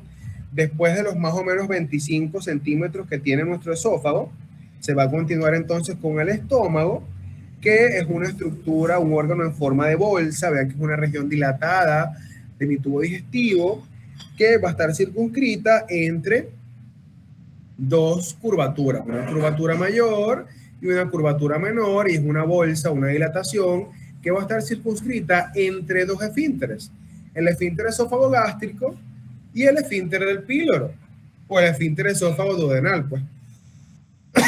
Entonces, ¿qué pasa? Estas dos curvaturas representan un área que va aproximadamente a tener un volumen de capacidad en el adulto, ojo, de más o menos unos 50 mililitros en promedio, pero la mucosa del estómago es una mucosa, como pueden observar, que es altamente plegada, gente. Entonces entra un punto, si la vaina es plegada, eso quiere decir que tiene gran capacidad de elasticidad. Es decir, si bien en estado basal, en el adulto, promedio, sin comer nada, son 50 mililitros, ¿sí? Yo puedo albergar allí hasta 1500 mililitros. Es decir, una capacidad de distensión abismal. ¿Ok? Y hay un punto clave, que esta capacidad de distensión habla de una gran capacidad de elasticidad de la estructura. Pero el estómago representará, muchachos, como la porción de batido literalmente hablando, de nuestro sistema, debido a que en este punto los movimientos peristálticos se maximizan hasta un 200%, ¿ok? Y esto se debe a que existe el llamado mezclado gástrico, y también se va a deber a una característica destacable dentro de nuestro estómago, y es en su muscular externa, ya que es una de las variantes que tiene este órgano. Y es que esta variante, este órgano, tendrá básicamente 3 capas de músculo en su muscular externo, ¿ok? Ahora, conforme el estómago se va a expandir, obviamente su presión intraluminal permanece relativamente constante, y esto se debe gracias a una hormona llamada grelina, ¿ok? Que generalmente esta grelina va a encargarse de inducir lo que es la sensación del hambre, pero también va a inducir lo que es la relajación de las estructuras musculares que van a estar dentro de nuestro tubo digestivo, de nuestro estómago, pues básicamente. Si recordamos de anatomía, nuestro estómago va a dividirse en una región llamada cardias, que es la región superior, ¿ok? Que esta región va a medir aproximadamente de 2 a 3 centímetros de ancho, se corresponderá con la escotadura de cardias y internamente con lo que es la válvula de Warov, ¿ok? Y el esfínter del cardias. Vamos a tener el fundus gástrico o el fondo del estómago, que es esta región que está acá, ¿ok? Que corresponderá justo a una concavidad formada por la curvatura mayor, y literalmente va a estar localizada justo en lo que es el hipocondrio izquierdo. De hecho, el estómago está lateralizado hacia el hipocondrio izquierdo y flanco izquierdo, ¿ok? Por lo tanto, eso de que la boca del estómago, el epigastrio, ahí no está localizado el estómago. Entonces, este fundus gástrico, vean que es una cúpula que generalmente va a estar llena de aire. Generalmente, por lo tanto, va a ser muy fácil, y es uno de los puntos de referencia que debemos utilizar para identificar lo que es abdomen y tórax dentro de una radiografía de tórax. El cuerpo del estómago es la porción más amplia, ¿ok? Literalmente ven que queda entre el fundus y en la región antropilórica, y vean que generalmente este va a tener forma cuadrangular, y va a ser el encargado obviamente de contener el quimo, y va a tener la capacidad de tener los abundantes pliegues gástricos en su haber. Y por último tenemos la región antropilórica, que esta región es la porción más angosta de nuestro estómago, y vean que tiene forma de embudo, y literalmente está delimitada en su extremo distal por el esfínter pilórico, que es una estructura gruesa que literalmente va a permitir lo que es la liberación del contenido gástrico. Vean que la mucosa de nuestro estómago literalmente es una mucosa que va a tener las mismas propiedades que hemos visto de las generalidades de nuestro tubo digestivo. Es decir, va a tener una lámina epitelial, una lámina propia, y va a tener una lámina muscular de la mucosa. Aquí la lámina epitelial es la que tiene sus especificaciones que vamos a estudiar. Lo demás, lámina propia y lámina muscular de la mucosa, realmente constituyen la misma configuración que hemos visto con anterioridad. Es decir, la lámina propia es un tejido conectivo laxo, muy vascularizado, fibroelástico, que va a contener linfocitos, va a contener células cebadas, va a contener obviamente gran cantidad de estructuras gástricas en su haber, ¿ok? Que son las glándulas fúngicas, o las glándulas del cuerpo fúngico, o las glándulas pilóricas. Y obviamente la muscular de la mucosa, que es una estructura que va a estar compuesta por dos capas, ¿ok? Que esta muscular de la mucosa estará compuesta por 2 capas básicas. Una longitudinal circular interna y una longitudinal externa bien definida, ¿ok? Pero esta muscular de la mucosa puede tener en algunas ocasiones una tercera capa ocasional, que se van a disponer también en sentido circular. Es decir, fija, vamos a tener 2 capitas, una circular interna y una longitudinal externa, como todo. Pero pueden existir ocasiones en donde, o en regiones del sistema, en donde aparezca una tercera capa, y esta tercera capa también va a ser circular, ¿ok? Pero lo normal, en un 90% de los casos, es que sean 2 capitas, circular interna, longitudinal externa. El otro porcentaje será circular interna, longitudinal intermedia, circular externa. Pero repito, esto es muy poco probable que ocurra. ¿Se entiende el asunto?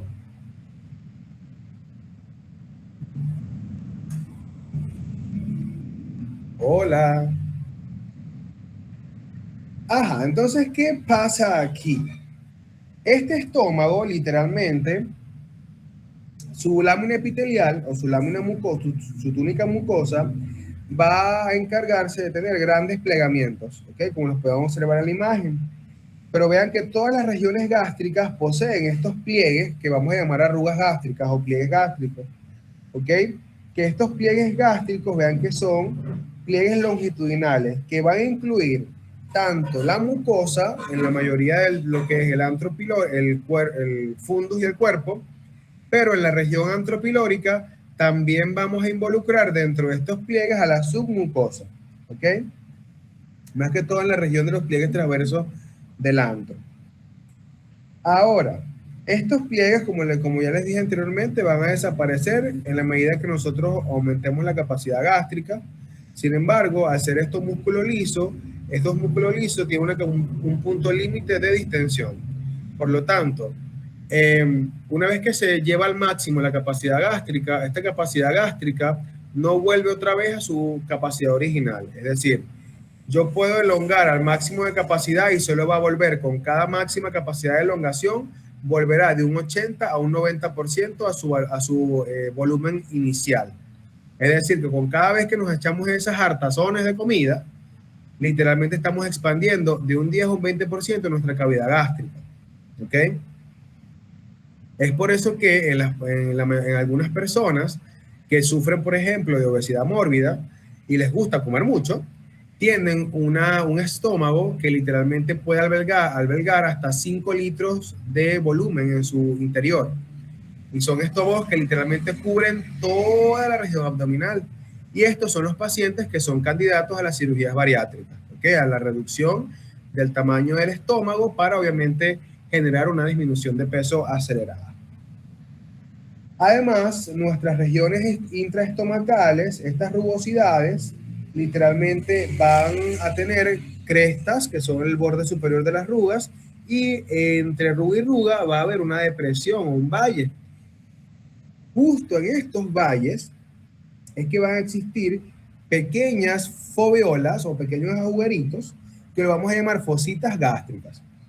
Estas fositas gástricas generalmente tienden a ser mucho más superficiales cuando están en la región del cardias y mucho más profundas cuando están en la región pilórica, y literalmente son estructuras que representarán el punto de desembocadura de las glándulas gástricas, ¿ok? Es decir, vemos que lo característico de acá, en el estómago, básicamente está localizado en su lámina muscular, la externa, porque tiene 3 capas, una circular, una capa oblicuo interna, circular intermedia y longitudinal externa, ¿ok? Y mientras que su mucosa tendrá modificaciones bastante drásticas en relación a lo que venimos estudiando de nuestro esófago, ¿ok? Entonces, en el caso de la muscular externa, gente, el plexo mientérico de Auerbach siempre va a estar entre la circular y la longitudinal. En este caso va a estar en la circular intermedia y la longitudinal externa. Pero ven el tema. Esta estructura en la capa muscular externa va a tener abundantes células de Cajal. De hecho, es el área de nuestro sistema digestivo con más cantidad de células de Cajal por unidad de superficie. Pero también es un área en donde los movimientos peristálticos van a ser amplios y bruscos. Repito, los movimientos que vienen lentos y controlados del esófago, cuando llegan al estómago, se maximizan. Literalmente amplían su rango de movimiento y son como latigazos que se generan dentro de la estructura. ¿Ok? Y estos movimientos peristálticos más amplios y más potentes generan un mezclado en su interior que permite, obviamente, la activación enzimática y la acción enzimática específica. ¿Hay alguna duda hasta ahora con el estómago?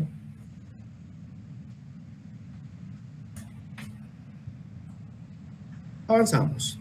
Entonces, como les dije, la mucosa es una mucosa que es altamente plegada, Tiene sus configuraciones claves en relación a las fositas y las arrugas. Recuerden que en la región del antro pilórico, estos pliegues transversales van a incluir también a la submucosa, pero en lo que es en la región corpofúndica va a ser básicamente los pliegues y arrugas van a estar asociados a la mucosa solamente. Y recuerden que vamos a tener una capa de recubrimiento protector de moco altamente alcalino que tiene su función de resguardo de la integridad anatómica de nuestra mucosa. El epitelio, la lámina epitelial, es un epitelio cilíndrico simple, ¿ok? Que obviamente tiene unos tipos celulares específicos. Y recuerden que la muscular de la mucosa tiene dos capas mayoritariamente, pero hay excepciones donde va a haber una tercera capa que también puede ser circular, pero esto es muy poco probable. Mientras que la lámina propia ya sabemos que es tejido conectivo laxo fibroelástico y aquí puede haber células de respuesta inmunitaria importante. Ahora, si pasamos a la mucosa y a la porción epitelial, vemos que va a existir entre las arrugas esas fositas gástricas que les estoy señalando acá, y esa fosita gástrica no es más que la desembocadura de las glándulas gástricas. Que estas glándulas gástricas, ¿ok?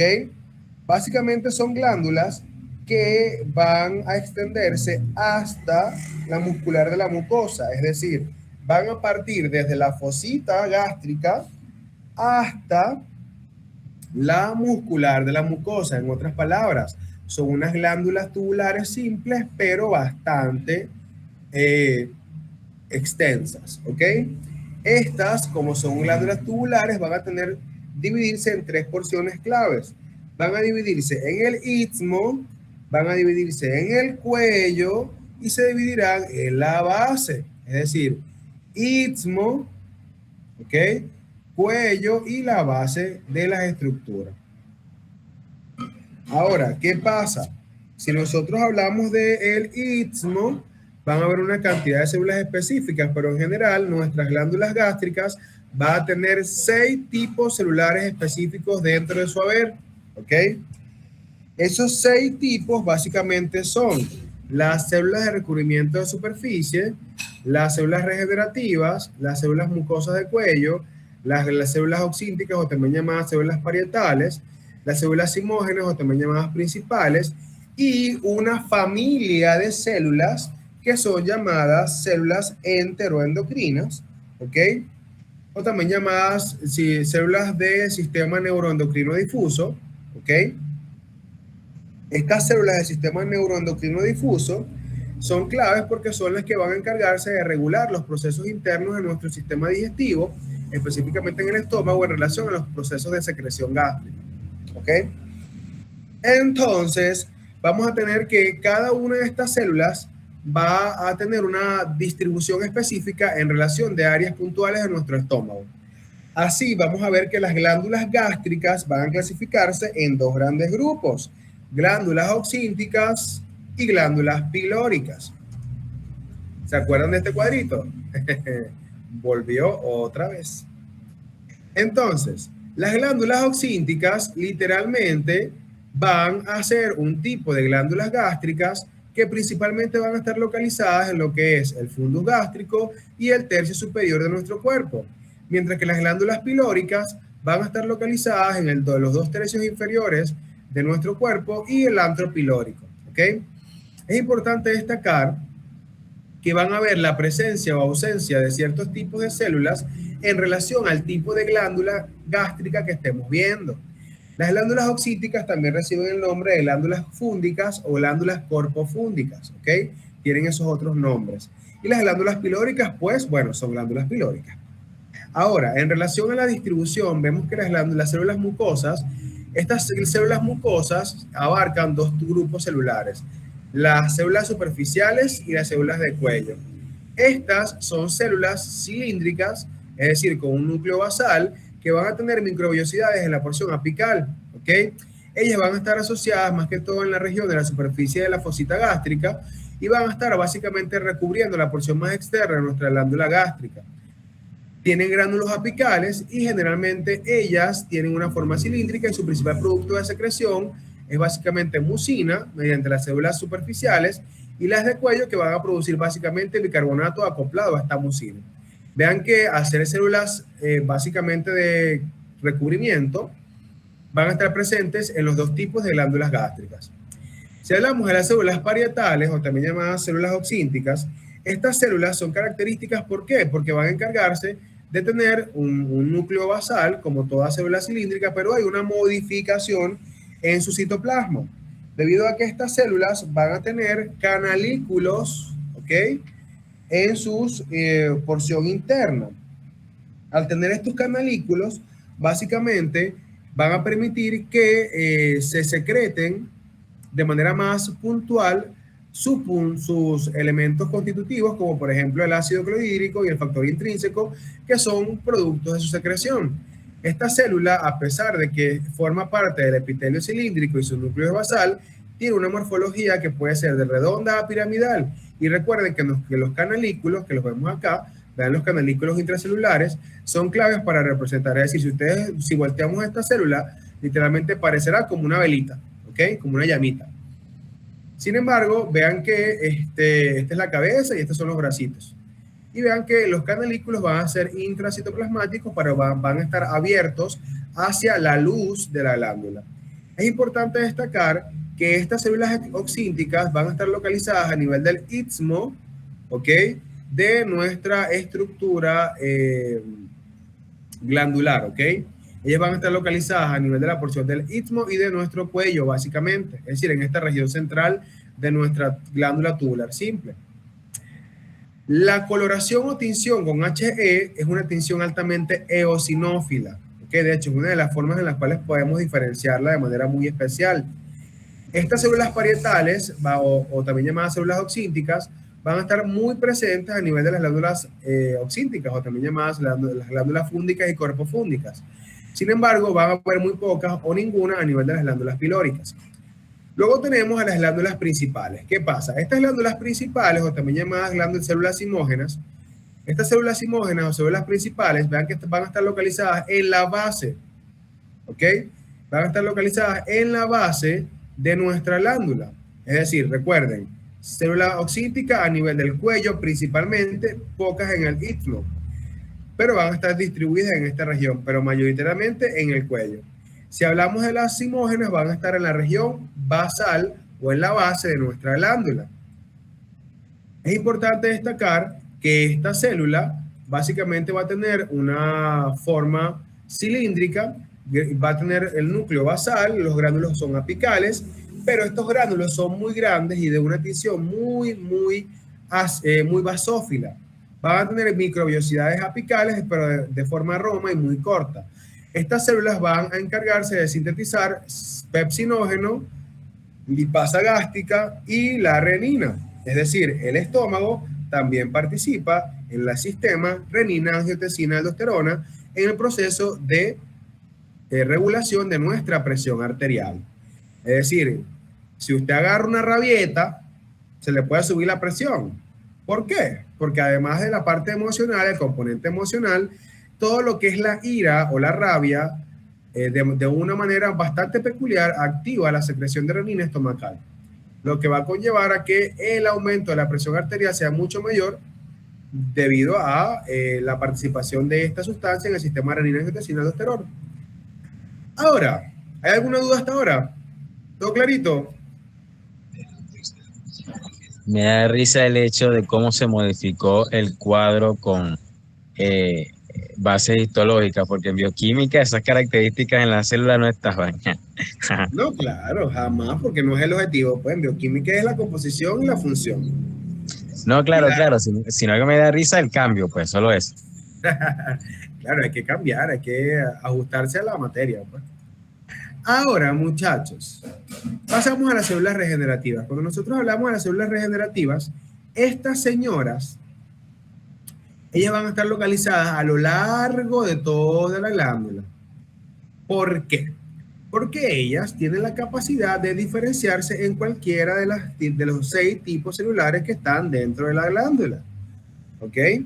Y esto es un hecho importante porque esta señora tendrá a su haber su capacidad de regeneración. Por eso es que se le llama también célula madre o célula regenerativa. ¿Ok?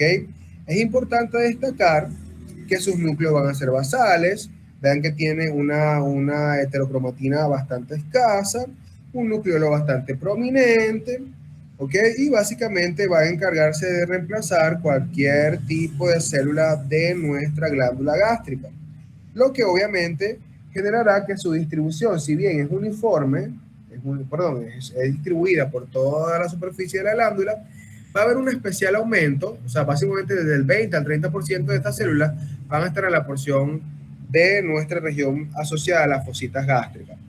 Es decir, nuestro sistema es tan inteligente que si bien van a estar distribuidas por toda la glándula, justo en la región donde están las células que son las protectoras pues, de la mucosa, va a estar concentrada la mayor cantidad de células regenerativas. Y esto es un hecho que es clave, porque, mira, pueden acabarse las oxínticas, pero que jamás se acaben las regenerativas de las superficiales y las de cuello.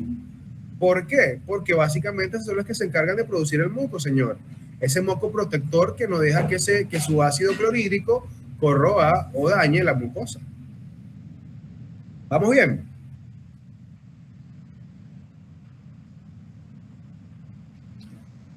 Ok, y luego tenemos una población celular. Que ojo, gente, desde el punto de vista histológico, estas células realmente son fofas. ¿Qué quiere decir fofas? Es decir, que sus características histológicas son comunes, pues. Son células abiertas o cerradas en cuanto a su configuración morfológica. Son células argentafines, es decir, que son afines a la tensión energética. Van a estar presentes en las oxínticas, muy pocas en las pilóricas. Pero el recambio de las células, se me olvidó decirles que el recambio es de 5 a 7 días de las células regenerativas. ¿Qué pasa? Estas obviamente no secretan nada, pues las regenerativas, pero estas parecidas a las enterocromafines, desde el punto de vista fisiológico, son un universo, ¿ok? ¿Qué pasa? Ellas pueden ser abiertas cuando generalmente alcanzan la luz de la estructura o cerradas cuando no la alcanzan, ¿ok? Y ellas básicamente liberan al torrente sanguíneo o al torrente directo de las células puntuales, van a liberar sus contenidos, ¿ok? Y esos contenidos van a tener 3 posibilidades clásicas. Algunos van a ser de naturaleza endocrina, van a ir directamente al torrente sanguíneo. Otros son paracrinas y otras son neurocrinas, ¿ok? Es decir, en este punto entran las células G que producen gastrina, las células D que producen somatostatina, entran las células parecidas a las enterocromafines que producen histamina, entran las células que se encargan de producir colecitoquinina, entran las células que se encargan de producir somatotropina, entran las células que se encargan de producir péptido inhibidor vasoactivo. Es decir, aquí entran una cantidad de células que su relevancia funcional es supremamente importante. Por eso es que les aconsejo, porque ustedes deben de ver fisiología gastrointestinal, y es donde esto que estamos viendo en la parte de la funcionalidad de las células enteroendocrinas o neuroendocrinas o del sistema enteroendocrino difuso, tienen que verlo con mayor profundidad, ¿ok? Por eso es que no voy a hacer detalles, porque no estamos en ese ámbito y no es el objetivo. Sin embargo, estas células están localizadas en el fondo de las glándulas, y como les digo, si ven la luz, son abiertas, la luz de la glándula. Si no ven la luz de la glándula, son cerradas y son argentifines. Sin embargo, desde el punto de vista de regulación de las funciones de la glándula, tanto para la producción de ácido clorhídrico como para la misma motilidad gástrica y la secreción de las glándulas anexas, estas señoras son supremamente importantes, ¿ok? Ya que van a regular de manera directa las funciones gástricas a través de la vía, bien sea endocrina, paracrina o neurocrina, ¿ok? Así que, como consejo, independientemente se los den o no en fisiología, les aconsejo que lean sobre eso para que desde el punto de vista fisiológico sepan más o menos cuáles son las células que se encargarán de regular las distintas secreciones o funciones estomacales, ¿ok? pero ya les dije por lo menos que la histamina, la célula G y la somatostatina son claves en la regulación de la secreción del ácido clorhídrico y también de la secreción de nuestras células principales a través de la mediación de la producción de pepsinógeno, lipasa gástrica y de la misma renina. ¿Se entiende el asunto? Ok, avanzamos. Aquí podemos ver en detalle las células que ya les mencioné. Ok, vean que las que tienen microvellosidades acopladas son las células simógenas y las células mucosas y recubrimiento de superficie, así como las células regenerativas, pero la única que no tiene secreción alguna son las regenerativas, ¿ok? Recuerden, mucosas del cuello y de recubrimiento, obviamente de recubrimiento en la porción superficial de la fosita gástrica. Células mucosas del cuello se llamarán del cuello porque están en el cuello. Las simógenas están en la base, las oxínticas en la porción del cuello, básica del cuello, pero también del istmo, pero más que todo del cuello. Y las células enteroendocrinas van a estar a nivel del fondo de la glándula. En cuanto a la mucosa, ya sabemos, las glándulas cardíacas del cardias que van a estar a nivel de la región del cardias en la transición esófago-gástrica. La lámina propia es tejido conectivo laxo altamente vascularizado y la muscular de la mucosa con 2 capitas, que ya sabemos que hay su variante de 3 capitas en esta, pero la tercera capa puede ser circular. La submucosa, más de lo mismo, tejido conectivo denso irregular altamente colagenoso, altamente vascularizado, que sabemos que participará esta submucosa dentro de los pliegues gástricos en la región del antro pilórico, más que todo formando los pliegues transversales de esta región.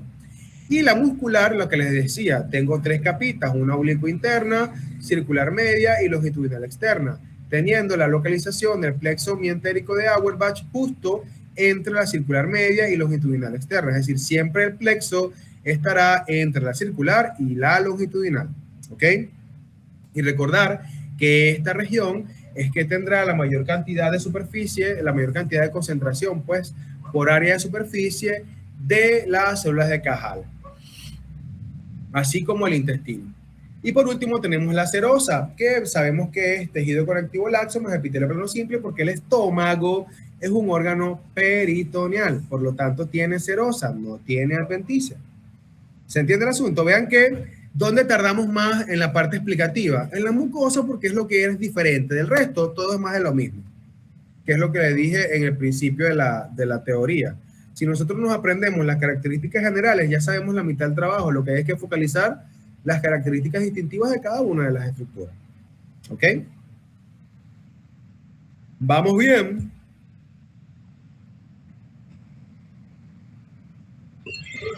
Por los momentos, sí. ¿Hay alguna duda?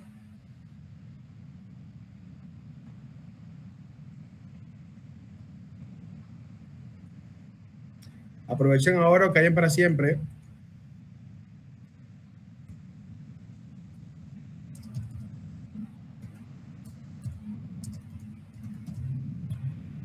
Ahora, vean el detalle, muchachos. Vamos a pasar ahora a... Aquí vemos unos cortes, ¿ok?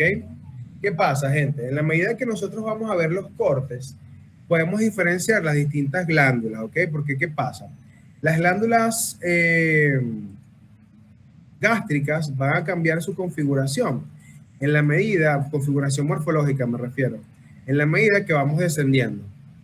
Por lo tanto, un punto clave, mientras más cercano esté a un órgano, mi mucosa se va a parecer más a la mucosa de ese órgano. Por lo tanto, si yo estoy cerca del duodeno, mi mucosa pilórica va a parecerse a la mucosa del duodeno. No va a ser igual, va a parecerse. ¿Ok? ¿Qué quiere decir eso? En la medida que nosotros vamos descendiendo en nuestro estómago, el grosor de la lámina propia y por lo tanto el grosor de las glándulas gástricas va a ir disminuyendo. Es decir, van a volverse glándulas mucho más cortas en cuanto a la túnica mucosa, pero mucho más largas. Es decir, ellas van a adelgazarse y a volverse largas. Es decir, van a parecerse en el píloro como a vellosidades. Van a asemejar vellosidades, pero realmente no son así. Son básicamente núcleos de glándulas gástricas que tienen un escaso tejido conectivo, unos pliegues, o sea, unas fositas gástricas muy largas y prominentes, ¿ok? Que literalmente van a contactar con nuestra región de la muscular de la mucosa. Y obviamente la muscular de la mucosa va a verse mucho más engrosada. Es decir, aquí estamos viendo en la diapositiva un corte de las glándulas corpofúndicas. ¿Ok? ¿Por qué sé que son corpofúndicas? Primero porque son glándulas que primero generan un grosor importante en cuanto a la configuración de nuestra estructura corpórea, de nuestro estómago. Vean que tengo una túnica mucosa súper gruesa, una abundancia de tejido glandular importante, pero vean que la porción apical es cortita. Y aquí podemos observar un detalle de la porción apical. Vean cómo vemos la abundancia de glándulas en la región cardíaca.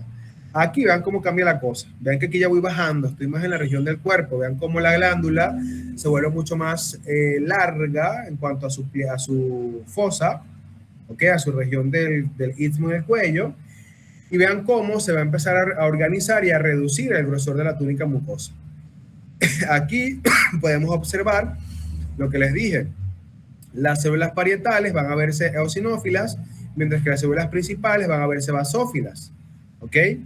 Es una característica distintiva de esta configuración. Aquí lo podemos ver mejor. Vean, células principales basófilas y las parietales que se ven acidófilas dentro de la estructura de nuestras glándulas gástricas. Y acá vean cómo cambia la cosa. Vean cómo se diferencia. Vean la diferencia entre estas glándulas, que vean que son súper alargadas, pero son delgaditas, que asemejan como vellosidades, pero realmente son glándulas. Vean que el núcleo del tejido conectivo se adelgazó en comparación con el tejido conectivo de esta, el tejido conectivo de esta y el tejido conectivo de estas. ¿Sí logran divisar la diferencia, muchachos?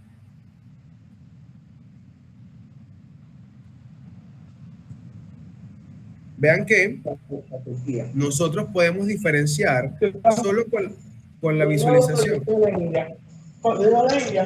Que cocina con las patas. Todas las que decía que son las rodillas. Ajá, María. Hola, María, ¿todo bien? Las larguitas que yo hacen, entonces esas cosas. Ok. Y yo pensando que María estaba refutándome la vaina. Y me dice, no, doctor, yo no estoy entendiendo eso, Pero cuando escuché bien la cosa, yo dije, no es conmigo la vaina. Ajá, entonces, ¿qué pasa?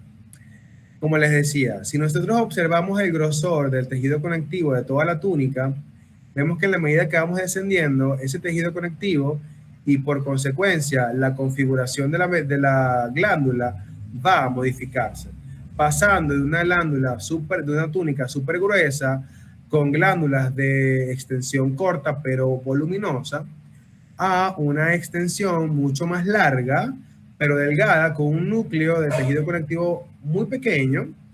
Empiezan a abundar, vean que aparece en abundancia las células mucosas, ¿ok? Que son estos blanquitos que ustedes ven acá, son células mucosas, todas son células mucosas. Vean que la muscular de la mucosa se engruesa, ¿ok? Y vean que estamos ya en una región denominada glándula pilórica, ¿ok? En donde no vemos casi cantidad de células principales ni células parietales. Aquí vemos básicamente una región esquemática de la zona profunda de la mucosa en una región corpofúndica, donde podemos ver la presencia de células parietales, células principales en la configuración de nuestra estructura. Es importante, muchachos, que ustedes entiendan de que lo que se ve longitudinal acá, lo que se ve longitudinal es la configuración del corte que me conllevó a la parte longitudinal. Pero recuerden que estas glándulas son tubulares enrolladas, ¿ok? Por lo tanto, cuando yo veo los cortes que son como circulitos en esta región, son las porciones que están transversales, que literalmente el corte me los llevó así, ¿ok? Entonces, pilas con eso, que también son glándulas. ¿Se entiende el asunto? ¿Hay alguna duda con la diferenciación entre las distintas regiones de las glándulas gástricas de mi estómago?